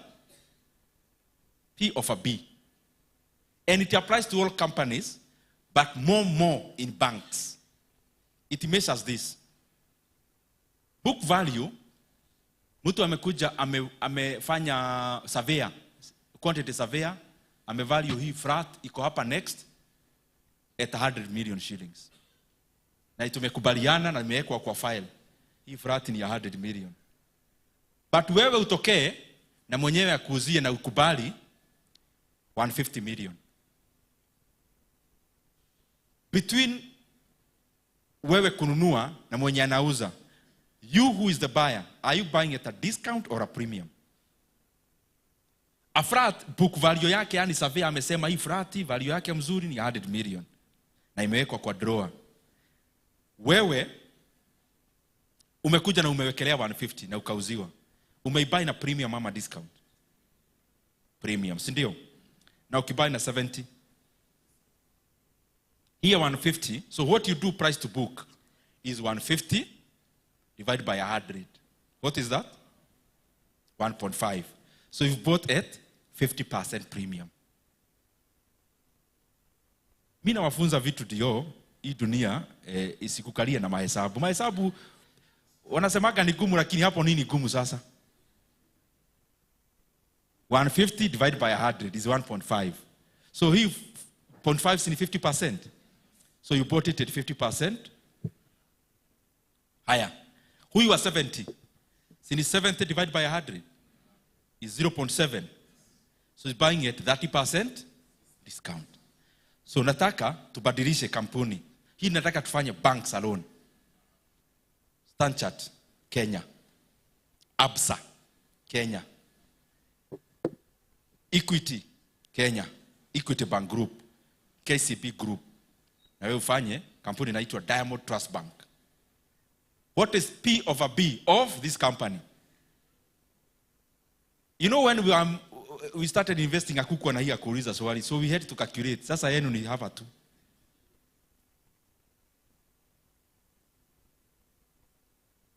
What is P over B of those companies? Let's start that side. Acha nikusaidie na mic. Tumefanya 2 banks, but you can do for any other company. Yeah, for the Standard Chartered Bank, the price to book ratio is 1.8 times to 2.1. Very good. Let's say, summary, I'm average in 1.9. So what does that mean? This means in roughly 2 years, approximately. Price to book is not about periods now. It's premium. Yes. So 80%. 90 years. 90% thereabout is of the premium or discount? Premium. So you may understand. And you are almost buying it 2 times. You are almost buying that flat at 200 million. Yeah, so for ABSA P over B is 1.44 times, meaning it is 45 or 45% premium. Very good. Higher. Equity Bank Group, 0.87. Meaning? Discounted at 13%. Very good. KCB Group, 0.45 times to 0.55 times. Repeat again. I want you to hear. So KCB Group's price to book ratio currently sits at approximately 0.45 times to 0.55 times. Haya. Hata ni sawa. Who's the last one? I was doing Diamond Trust Bank. Price to book value is 0.3 times to and 0.4 times. What do you understand by 0.4? He flat ya 100 million, unaibuy how much? Unaibuy how much? What you do with that information is up to you. Unaweza keti tuwapigia makofi.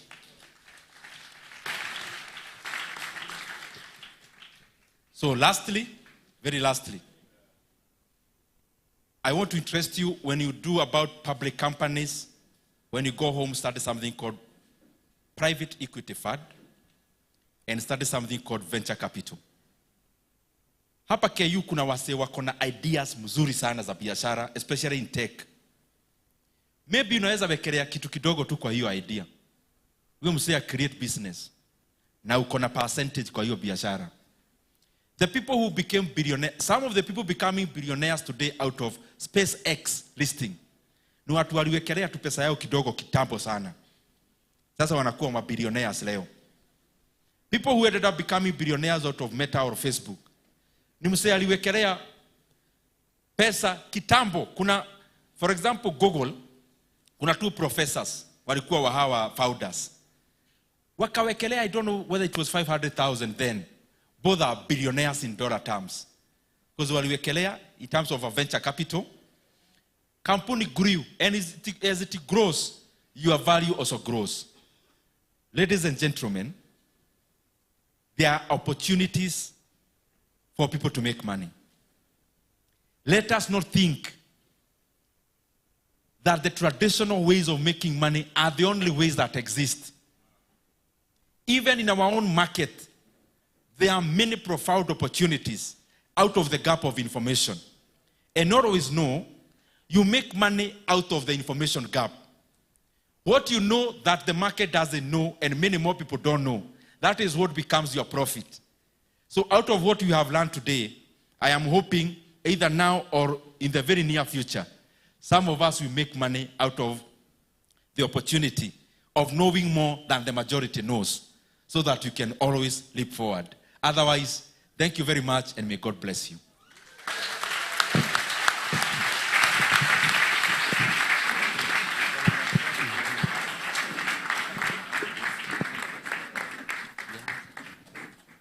Thank you. You may have your seats as we... please bring the seats. And Mheshimiwa, as we... Just where you left, on a more practical front, so you've bought the shares. You have them. How do you... the other seats coming? So, yeah. So now you have the shares, you have 100, you have 500 shares. How do you practically make money? You own the company, but how does that money help you? Yeah. Thank you for that. Wacha tukae chini ikae TV.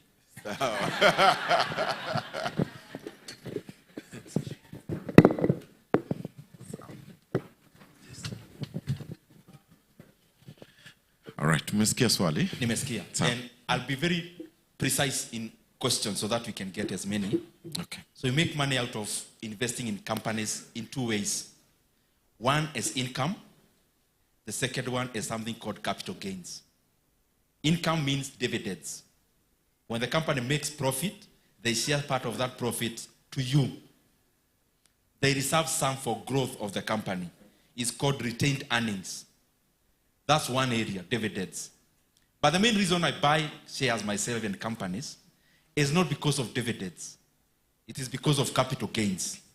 For example, what I have just shared, you buy a share at an average price of 1.8, like it did in Kenya Power. The price goes up, today it is 15.50. And it's actually after coming down a little bit because of Iran, it was 18.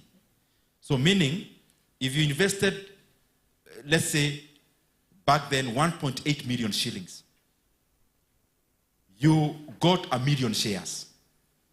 And you're talking about 2024. The share was around 1.8. He 2024 ya juzi. So your 1 million shares would be worth how much today? 15.5 million shillings. But you actually received dividends from 2024. And people who actually owned these shares, they've already recovered their 1.8 shillings on dividends alone. Wow. Wow. Yeah, I bought shares in 2008 and I never went back.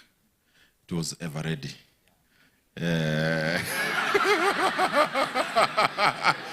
Sahi nikisikia unaongea naona kama nilikuwa mjinga sana. Lakini I learned my lessons. Yeah, now that you are who you are today, Mheshimiwa, what can you share with us regarding your childhood that has contributed to your childhood or growing up, contributed to your current entrepreneurship choices? Yeah. Allow me to go back to Eveready a little bit. Okay. When you buy shares, as I was trying to say in my presentation, always do research. Never buy shares because others are buying. If, for example, you totally went deeper, even when you are filling the application form for Eveready, I'm sure you couldn't have done it if you checked on the things that we have learned today. Mm-hmm. The reason why I've talked about a few companies here is because you should zoom into what has value. Out of the many companies listed, the reason you zero into some is because you have fundamentally researched. So that's why I hear some people bought Mumias, others bought Eveready. It was not a very good experience. And I hope we can apply what we keep on learning every day, including today, to make better choices when you are buying shares. Yeah. Companies, really, because always view like you are buying a company. Ask yourself, if Merari was selling you the Eveready company, forget about shares, would you have bought the company? If he was selling you the company, ya kutengeneza mawe ya torch, when electricity was becoming the norm, would you have bought the company? So when you buy the shares of that company, why do we want different results? Mm-hmm. I am going to the question. I mean, like all of us here, and I am glad that this is a place I know very well out of having been from KU. More or less, we are the same, majority of us in this hall. Maybe some of you are much better than us in terms of where we came from. So part of the reason why I had two goals, as I talked about, looking for money, and if possible also, getting into a position of leadership. On money side, it was running away from poverty. No one who grows in a mud house want not to run as fast as possible from there. Secondly, is about, we could look at people around and we want that kind of life. So chasing after that, running away from poverty, but also chasing a better life out of the experiences then. Because me, I'm those kind of people who, hapa KU, where umepita high school, ulipita ukapata B+. So where jua vile utafika campus. Jua vile utalipa first sem fees. Na ujua vile utasoma. So me from niingie KU, nililipa fee yangu yote. Hata ya kuingia before help. Wenye help uchelewa. Vibarua, nini, na all that. And even before that, nikiwa high school, holiday, nachoma makaa huko kwetu Shags. Holiday zingine, nilikuwa nauza motumba hapa Thika. To raise school fees. So hiyo kitu lazima sasa ujaribu kukibia bio kiasi. So that you move to a better, safer ground. And it has also shaped now the decisions that I make in terms of investing. Yeah. But the fundamental thing that happened, ilifanyika nikiwa first year hapa KU. Nikitafuta internship, nikajipata kwa former MP. Nilikuwa naenda huko kumtoanisha. Yaani kumuonyesha mimi vijana wote wako nyuma yangu, kama unataka kura za Kiharu, ukae karibu na mimi. Unajua makomrades venye mnacheza hiyo game. So mimi nilienda ofisi yake nimebeba kabahasha ya CV. Because all the time kama sisi makomrades hiyo time tulikuwa na CV mtu anabeba everywhere. So kuenda kumuona alikuwa meeting. Secretary akaniambia niwache CV. Na mimi siko naenda kutafuta job. As it would have it, akafikiria nilikuwa nataka job, akanipigia simu later. Kijana unataka kazi? Of course. Ilikuwa long vacation nikiwa campus first year. I started working in a stockbroking company since that day. So hii story yote ya shares, hata nikifungulia kina Cyrus CDS account KU, nilisoma kwa Genye Karaoke, who was our former MP. So that also has been great, both on investment front, but also in politics. He was our former MP. I went for pupillage in terms of stockbroking in his firm. I do stockbroking today, and I'm MP. Those two things are not coincidences. Oh, yeah. Thank you. Thank you for that. Now, before we open it up, as a Christian, Mheshimiwa, what is your comment on prudence and giving and tithing in relation to being a steward of resources? I'll say this practically as a Christian, not for any other purpose other than to talk to a Christian who is here. And I'm sharing my thoughts. Me, I believe there is no money that belongs to me. And there is no wealth that I have, except which I have received from the owner of all things.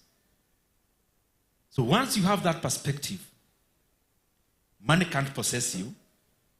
But also number two, money can't own you, and you cannot obsess over money.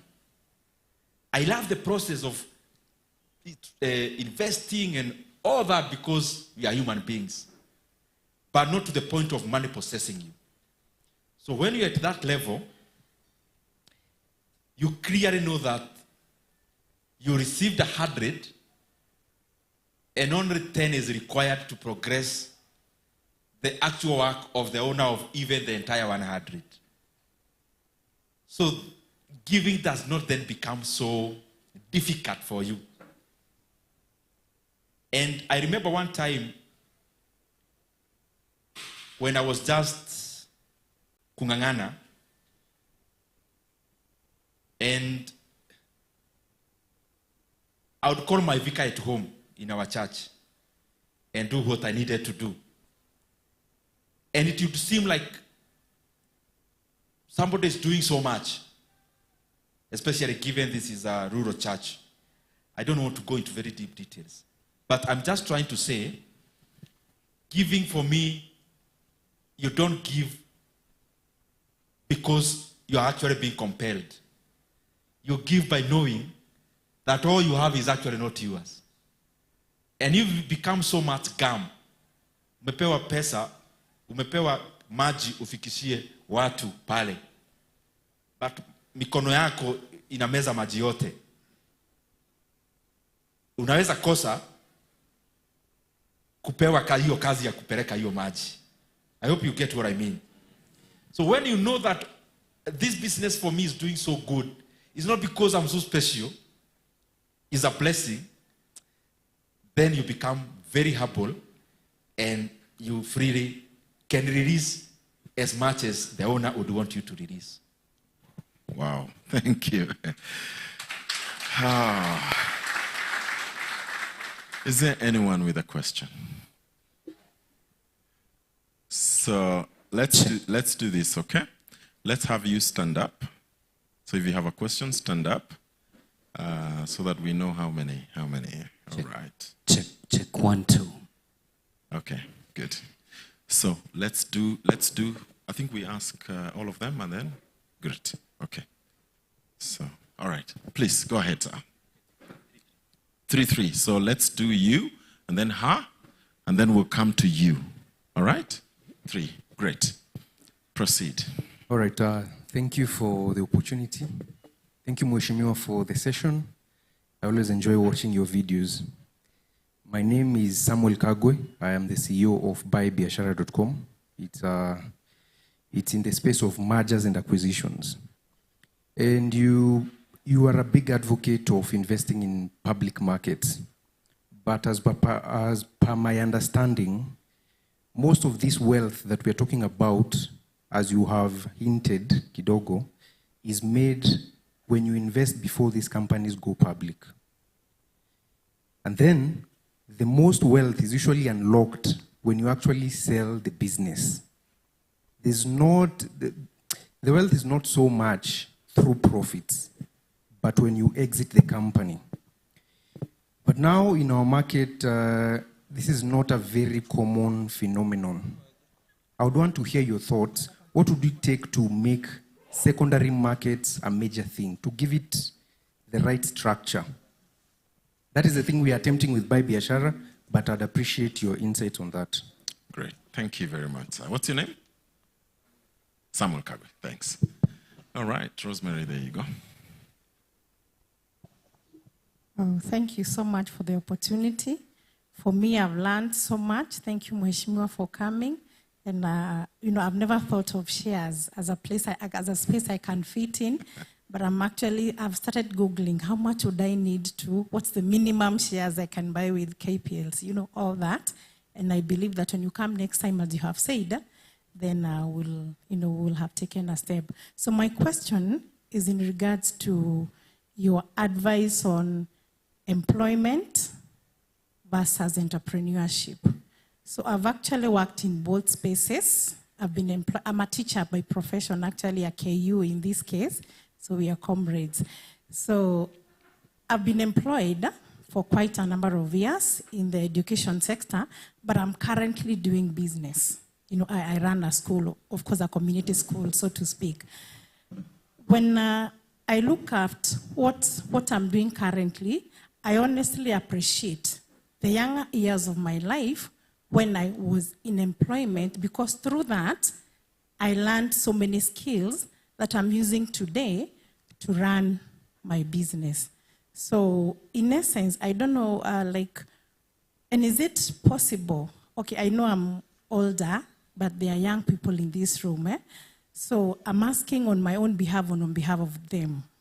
So, and then would it also be possible to be employed and to also run a business? Because actually when I began as a person, I was in employment then, but then I began, what I'm doing now when I was in employment. So what probably, I'm not saying I'm successful, but of course, I'm asking, what would you, because it's not easy for someone to start a business if they are green, they have no idea, they have no skills, maybe you can shed some light, because when I look at you as a person who I admire, you are also employed. You are a governor, number one. It's not governor, you are employed by the people of Kiharu, but you're also doing business. So I don't know, entrepreneurship, employment, and all that. Kindly shed some light. And yes, thank you. Okay, the last one, and then we'll take a break. As he answers, then we'll come back. Okay. Thank you so much. My name is Collins. I live around here, and I do business. I'm a realtor here. And I just have, my question to you, sir, is you might have ideas, but where do you get investors? In the sense that you have ideas on how you can put tarmac, but you need 100 million for you to put the tarmac. Where do we get these people with 100 million? Yeah, that's basically my question. Thank you so much for the insights, and God bless you. All right, please proceed, Mheshimiwa. I'll be brief so that we also get another round. Samuel Kagwe, I'm glad that you are already in business. In terms of exits, public companies, let me start here. There is more money to make in our market when you are buying a listed company than when you are buying before the listing. Because it is the market that has undervalued the companies. It is not the companies that are bad, it is the market that has undervalued the companies. For example, if you check Family Bank, you'll be listing later this month. It is likely to be more valued than Equity and KCB and DTB and the rest. Because there is more value for a company outside the market nowadays than in the market. And that is why my inclination now is to buy the listed ones, because they are so cheap compared to the private ones. So exits are two ways. Exit of a public company is basically giving a sale order tomorrow or Monday. You sell your shares and you receive your money after 2 days. Because Kenya operates on something called T+2, trading day plus 2 days. Now, I understand probably the exit you are talking about is the private one. Beyond the public listed companies, the other frontier is called private equity. Private equity is where there is a gridlock in exits. And the reason why there is a challenge in exits is precisely because when you buy a private company today, let's say you bought Family Bank, the best way to exit, because it's a lot of money, even if you're selling 5%, is through public market. And it is the public market that is undervaluing companies. So where you would exit in terms of an IPO, people are selling similar companies half the price. So that is the paradox, but also the opportunity. So that's why in this particular timing, if somebody told you to buy a bank that is not listed, you'd rather buy the one that is listed. The one that is listed is much cheaper than the one that is not. In terms of robust secondary markets, in fact, the reason why I talk about this everywhere I go is because our economy also can never grow until we have a very good, robust secondary market. It's not just a matter of investing, but also an issue of capital mobilization. When we have a robust capital market, you have a company, let's say, you have a manufacturing company doing mabati around the bypass. You'd literally come to the NSC and list other GEMS or the SM as an SME. So you'd raise money in the NSC instead of going to the bank to borrow money. But since our market is undervaluing companies, then companies are not incentivized to list. But it's also an opportunity for those who would want to invest in the listed companies themselves. Mwalim, the place of employment and business. I agree with you that there are some issues that even me I learned by being in a company while I was still a student. How to handle employees, how to work with systems. I can't discount that. It's important. But I wish this can be learned through what we do before graduating is called what? Internship. I wish that can be learned through as a part of learning, not as a part of working. Because if I look at the characters who are giving examples here, they never got an opportunity to work anywhere. Zuckerberg, Elon, Google brothers, all of them, they learned by doing. They never learned by hearing and by observing. It's by doing. So that's a balance. In terms of being an employee, I agree. What I was talking about is being employed in a person's company. So my inclination is, and my thinking that I'm sharing with all of us, that dream job you're looking for is not in the air somewhere hanging. It is in a company somewhere. So I'm requesting us to go the notch higher. Who is this person? How can I be like them? In terms of the school, of the thinking opinion, if I'm to have a school today and start one, I would never look at a school in terms of just a school. I would look at what is my school offering that no other school is offering. Either values. The current parent in the current era would rather go to a school where a child will get a B+ and A values than where a person will get an A in papers and see in values. So I'll try to model it around there. That my school offers very superior value propositions that a parent ordinarily looks at it as like they are the ones bringing up their own children than just about grades. What more are you offering? That's what I look at. People put school fees in this Nairobi of $1 million per term. What are they paying for? That's what I would look at. How can I make people pay more for going through a school? Secondly, how can I make this model one so good that the name is so good out there, even if I'm not making so much money, so that I can actually raise more money to have 10 of such schools across Kenya. And then from there, I can start making money out of the good name. Collins, that's a very good question. Ideas are there. Where is the money? I want to throw it back to you. Where you don't see people playing, or the field you don't see people playing in, is an opportunity for you to start playing in that field.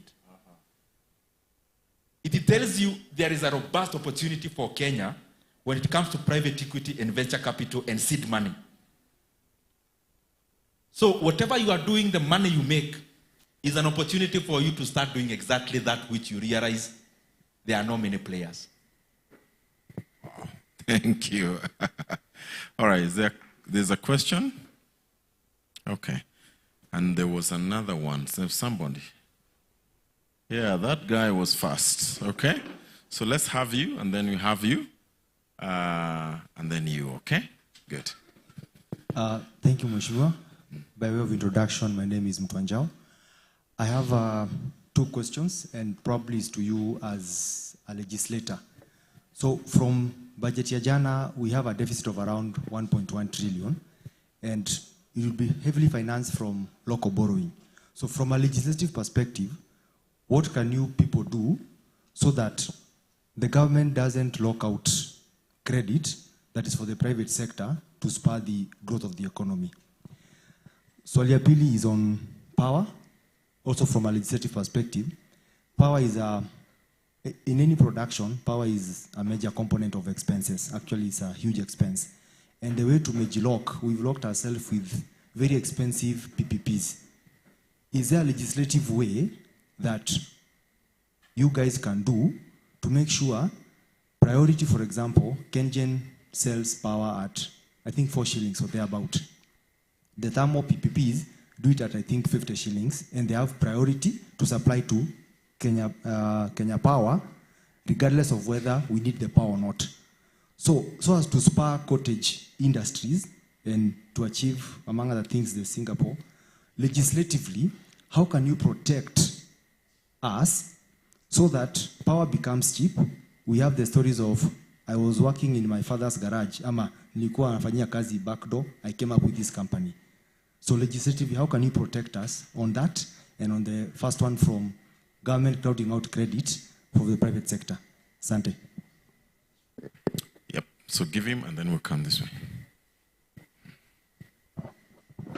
Thank you so much. My name's Engineer Dennis Mushai Maina, and a business person, not employed at the moment. I quit employment because I'm well aware the future and progress is in business. And also an upcoming politician. Thank you so much. And Honorable Ndindi Nyoro, you inspire me so much in terms of your leadership and capacity. Now, my question is in regard to investment towards manufacturing. China is where it is right now because out of every 10 Chinese, 1 is a millionaire. And it's purely because China identified that opportunity in manufacturing, decided to venture into it. I believe Kenya is the hub towards the future of manufacturing, even as we look at a scope of Africa, even in line with your quote that Africa is our business. Now, as an entrepreneur and an investor, I I have a manufacturing idea in the health sector, in health consumables. I've already identified a funding company, and all I need... Please make it precise. Yes, okay? yes. All I need is a joint venture investor. Now my question is to you. Are you willing to come in as a joint venture so that we can push manufacturing? Kindly consider, I voted in 2022, and I think you are the reason I lost my seat. So, kurudisha mkono, consider that. Thank you so much. All right. Check. Yes, sir. My name is Peter. Peter, yes. Okay. My question goes to Mheshimiwa. Having in mind that you are seated next to Reverend Owiti, okay, and you are seated in an altar, in your line of duty, are there times that you have made money that you feel God needs to forgive you?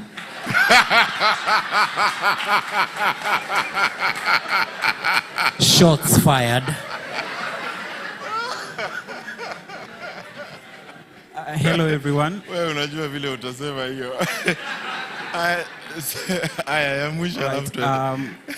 Hello everyone, my name is Cyrus Ledivera from Juja. I'm an upcoming entrepreneur, and thank you so much, Mheshimiwa, and also Rev, for this opportunity for us to be able to interact. My question is going to be direct. There is this silent gap in entrepreneurial journey that is rarely talked about. It's the vulnerable phase between the early stages and where the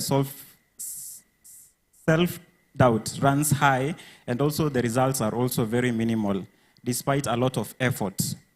And also that gap between the transition of trying a lot and also getting the first leap. So my question is, what are the possible ways that you'll also advise on how not to bypass that phase, but how to be able to maneuver through that period? Thank you. Wonderful. Thank you. Proceed. I'll also be as precise. I agree with my brother about all the things. Borrowing power. Borrowing 1.1 trillion, most of it domestically, basically is the government competing with you as a businessman on who gets the credit that's there in the banks. You know, banks don't do hugely scientific things. They are just the places where we take our deposits, which are called savings, and they allocate these savings to grow the economy. So they can choose to allocate to a thriving manufacturing company, to allocate to government through boats, to allocate to a young person coming up with an IT company, because they are the allocator of our deposits. When the temptation is there that the government is borrowing and the rate is the same and the risk is less, the bank will go to the bank, to the government, and let our deposits to the government. That is not a very good trajectory. More money, there should be a good balance between domestic and foreign borrowing, that which does not crowd out you as the business person. So I agree with your sentiments. The second one on power, I agree fully. The biggest tragedy with power cost in Kenya is private power producers. And you give a very good data-driven approach. If we make Kenyan a bigger company than it is now, it can decimate the percentage of the very high cost power that's done by the private power producers. Unfortunately, with Kenya, most private power producers are high-ranking politicians who are there now and have been. So they made sure they signed up something called PPAs that are very disadvantageous to the Kenyan people. Kenya is based on something called take or pay. That if you get a power purchasing agreement, you produce 100 megawatts, whether the government takes it or not, they still pay for it. So you realize it was too skewed towards the business people. Engineer Mushai, I'm just trying to be brief. I wish you all the best as an upcoming politician. As I was giving the talk, let me follow my talk. In my talk, I talked about when BYD started, there were many. Now we invest in BYD that made it. Let me give you the hard work of building the company. Then I'll come later when the risk on my side is too low. But I agree with your approach. Even China grew that way. China, the word JV in China is like an SI unit, because that's how China grew. In fact, they grew on JVs from Western companies. One of the things they used to do is there's a policy on quid pro quo. It was based on R&D. So BYD you see today is a BYD of Tesla. Because this is what they will tell you. We have markets in China. We have billions of people. Come set up on the one thing. Get a JV with a local. And then you'll be sharing your R&D to us as government. Research and development findings. So they used other people's R&D and the know-how gotten through JVs to actually build the Chinese corporates that we know today. Peter, that's a very difficult question. Because it's hard for me to mark my own exam. But maybe how I can answer it. In leadership, you learn. And you learn things that work, things that are important, things that are vanity. One critical lesson I've learned as a leader so far is that it neither benefits the country, neither benefits the leader when the leader puts self-interest ahead of the country's interest. Never. And also what I was trying to say is that we live in Kenya today. So we see things. Ask yourself, you as a Kenyan, this person you clearly know they are amassing money, taking advantage of their position. When you look at them, do you think they enjoy that money? So when you now look at things in that lenses, it helps you as a leader that, yes, you can be out here making money as a business person, but there is nothing to gain by taking advantage of the position to make money out of it. Lastly, Cyrus, who is also an entrepreneur. I wish we can get business captains of the industries to answer this question to so many other Kenyans. There is a chance between, or the period between, you are trying to establish a business here, but there are the beginners' bottlenecks. Unfortunately, many companies don't go past that bottleneck. Bottleneck of, let's use a normal company we know, but that's not the kind of business that we are promoting. Let's say you open up a tips kiosk. The period between people knowing how your chips are tasting, whether you actually exist in the first place, whether unatumiaga mafuta mzuri ama ile ya transformer. Nasikianga watu wanasema saa zingine inatumika. Before people have faith in you and your tips, there is a period you are paying rent. You are paying the staff. You are paying overheads. But you are not making money.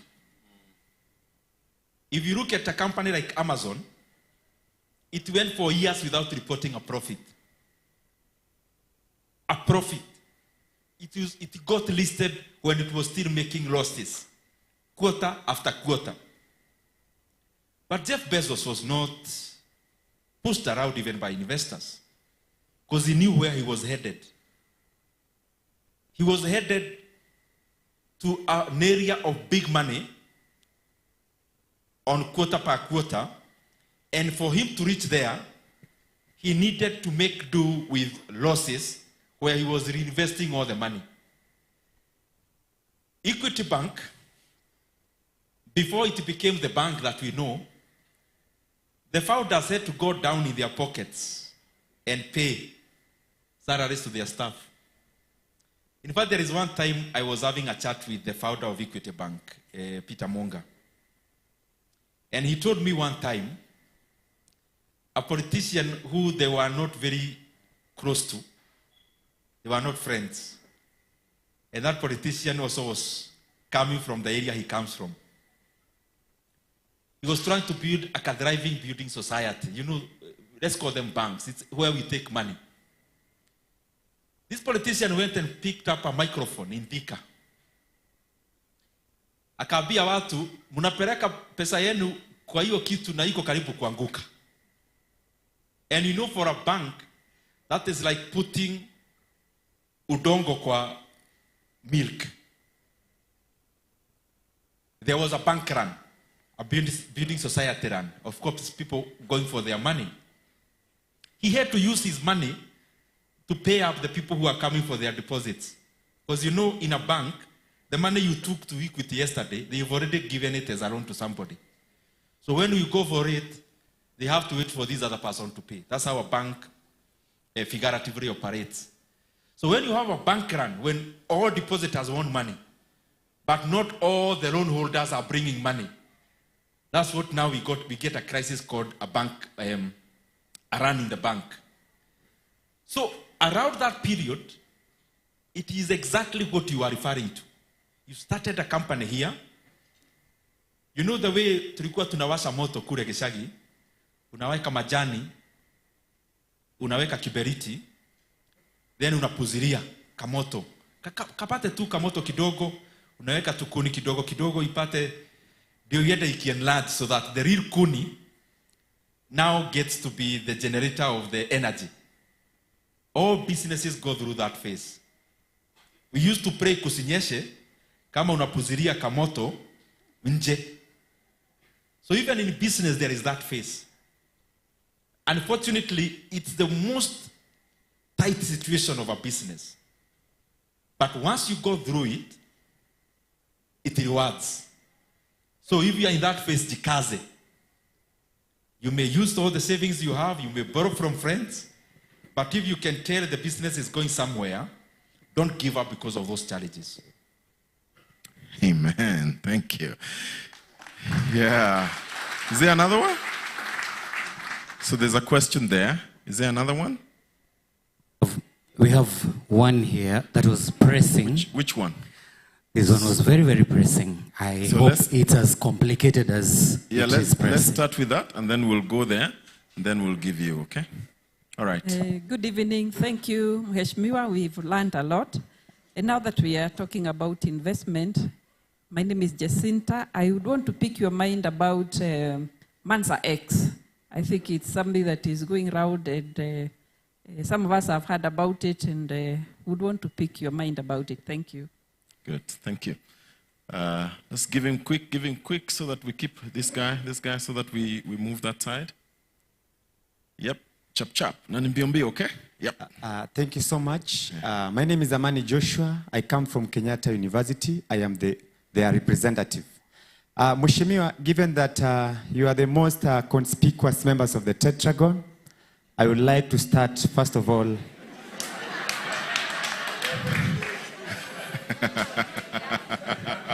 Thank you. Thank you so much. It's from my university. I would like to start, first of all, by speaking from an intellectual point of view. And say with this statement that you are really doing a very fantastic, fantabulous, and compelling adventure. You really inspire us. Your 1 minute is gone. As a leader, thank you. You know, as a leader, Mheshimiwa, by the time I came here, I updated my status that you are inside here. And my students have just sent me questions to ask you. They are saying that you started your investment journey while studying in KU, economics in KU. How can you advise a student who has just got 1,000 and 2,000 shillings from his or her help or a side hustle to start buying shares? Another question, Mheshimiwa, is many students think that the stock market is only for the wealthy, older people. How can you advise them to get that kind of mentality out of them. Another thing, Mheshimiwa, when I'm winding up is that we are having an event on 19th. And I would like to invite you, take this opportunity to invite you at Sarakasi Dome so that you may come also and speak to our students. Thank you. If I'm not wrong. Thank you very much. Thank you so much. Good. All right, quick, sir. Good evening. Good evening. My name is Charles Chege. Going to country and politics. Paint a picture for us. How long, what would it take and how long would it take to move Kenya from where we are to where we ought to be in terms of the Singapore dream and other short stories? All right. With regards to, now the other question is there leadership without politics? This question is because we don't really know what happens to our leaders between when we are electing them and when they get to parliament. Great. I think this will be the last set, okay? Great. Please. Madam Jacinta, on the many products in our capital markets, for me, I welcome everything that deepens our capital markets. But how such a product works, they get money from everyone, then allocate it in terms of the things I was talking about here. So if you can actually know exactly which share to buy it directly by yourself. Because, you know, they try to balance the portfolio by buying many assets. So Warren Buffett usually says, over-diversification is for people who don't know what they are doing. All the parts diversify. They take money, they pull together, then they allocate. So if you know for sure this is a buffet, na iko na chakula kama 50, kuna ugali ya brown, ugali ya white, ugali ya mhogo, nyama choma, tubukiza, fry. If for sure you have tasted this food before and you like nyama choma and ugali ya white, if you see somebody trying every portion in the buffet, it means they are chancing. And you only chance when you are not sure. So even in investments, if you are very sure about something, don't put your money in those kind of products. Invest directly. But anything that deepens our capital markets, including those kind of products for me, are welcome because they are giving many people an opportunity. Amani, Joshua, I see all the kizungu from KU, you have taken it. Asante sana, even as we started there. Let me tell you, Amani, I could not attend such a function because I kushika microphone. Afadhali tu niseme habari yenu nini nikae chini. Because you also develop confidence out of this. Yeah. Comrades, you have 1,000, 2,000. Nowadays you can buy even one share in our NSC. From last year, Kitambo, you could only invest 100 shares in multiples of 100. Then the NSC lifted that veil. There's something we used to call odd lots. Odd lot is when you have shares below 100. Nowadays, you can buy even one share. So, it's good for companies to start, not just to make money, but also to learn. So start with the slitro. It becomes your school fees to learn about investments. Stock market for the wealthy, nothing can be further from the truth. It is the other way around. It is where wealthy people are made. Amen. Not where wealthy people invest. You know, people say NSC or stock markets is for the wealthy people because there are many people who are wealthy who own shares. But they are wealthy precisely because they own shares. Charles, how to take Kenya forward? It will take me a whole day. But we need some structural changes in our economy. Our economy now is more agricultural based, but very low productivity, employing so many people. We need to move to more products which have more technology embedded in them. So I'm talking about manufacturing, more tech in both processes and products, is a huge topic. So allow me not to go so deep into it because of time. Things about cost of power, which we have talked about before. Many, many things. I wish we can have time another day to talk about just that. Is there leadership without politics? Not in the Kenyan and in the country setup. Even in a church, you have a committee. Yeah. You usually have, There's a lot of politics. in all denominations, you have wazee wa kanisa, setting rules and making sure people are adhering by those rules. In the leadership of a country, you are dealing with people. Dealing with people requires you to be both political and also a leader. But the wholesome nature of it is that when a leader becomes more political than offering leadership solutions, then you end up being a person who exists as a comedian, just to make people happy. Yeah. Unfortunately, not many politicians can make good comedians. Uh-huh.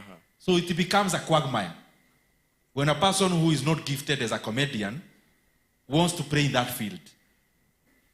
When you are playing to just please people, you may end up making very wrong decisions. But on the other side, if you just want to make your decisions without listening to people, you may end up leading yourself. So you have to balance so many levers. I have to talk to you because I'm doing this project for you to benefit. I need to show you its benefits. On the other side, I need to show you why we may not prioritize what you want now. All that but has to have some element of politics, which is relating with people. But you also have to offer the leadership to progress the country, to progress the constituency, and to progress the people holistically. So both are important. Wow, thank you. Mheshimiwa, any parting shot as we finish and then tumalizie hapo.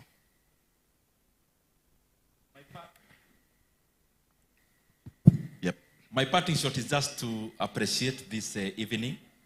It was a very good evening for me, also learning from you, and to request you to forgive me. Sometimes I talk with so much energy when I'm talking about some of these things. Oh, yeah.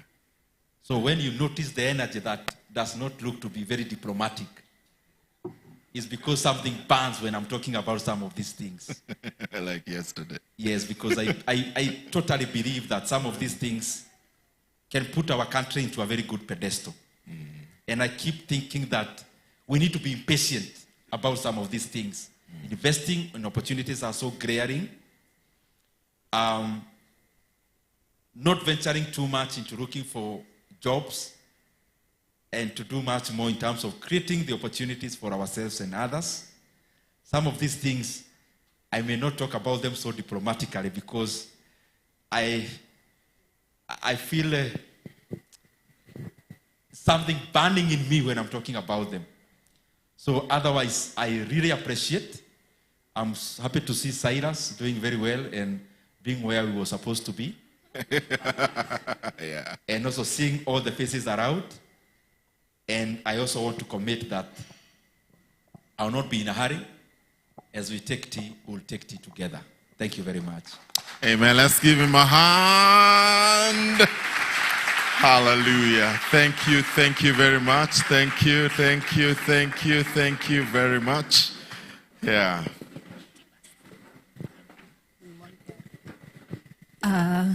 Mheshimiwa, tungependa urudi hapa. Kuna swali haijaulizwa. We are shopping for a president. Have you thought about it? We would not mind. Yes, but we really appreciate that you honored us and we are so happy, and our prayer is that the Lord will bless you abundantly and that tukikuita tena utarudi mara kwa mara. Karibu sana huku.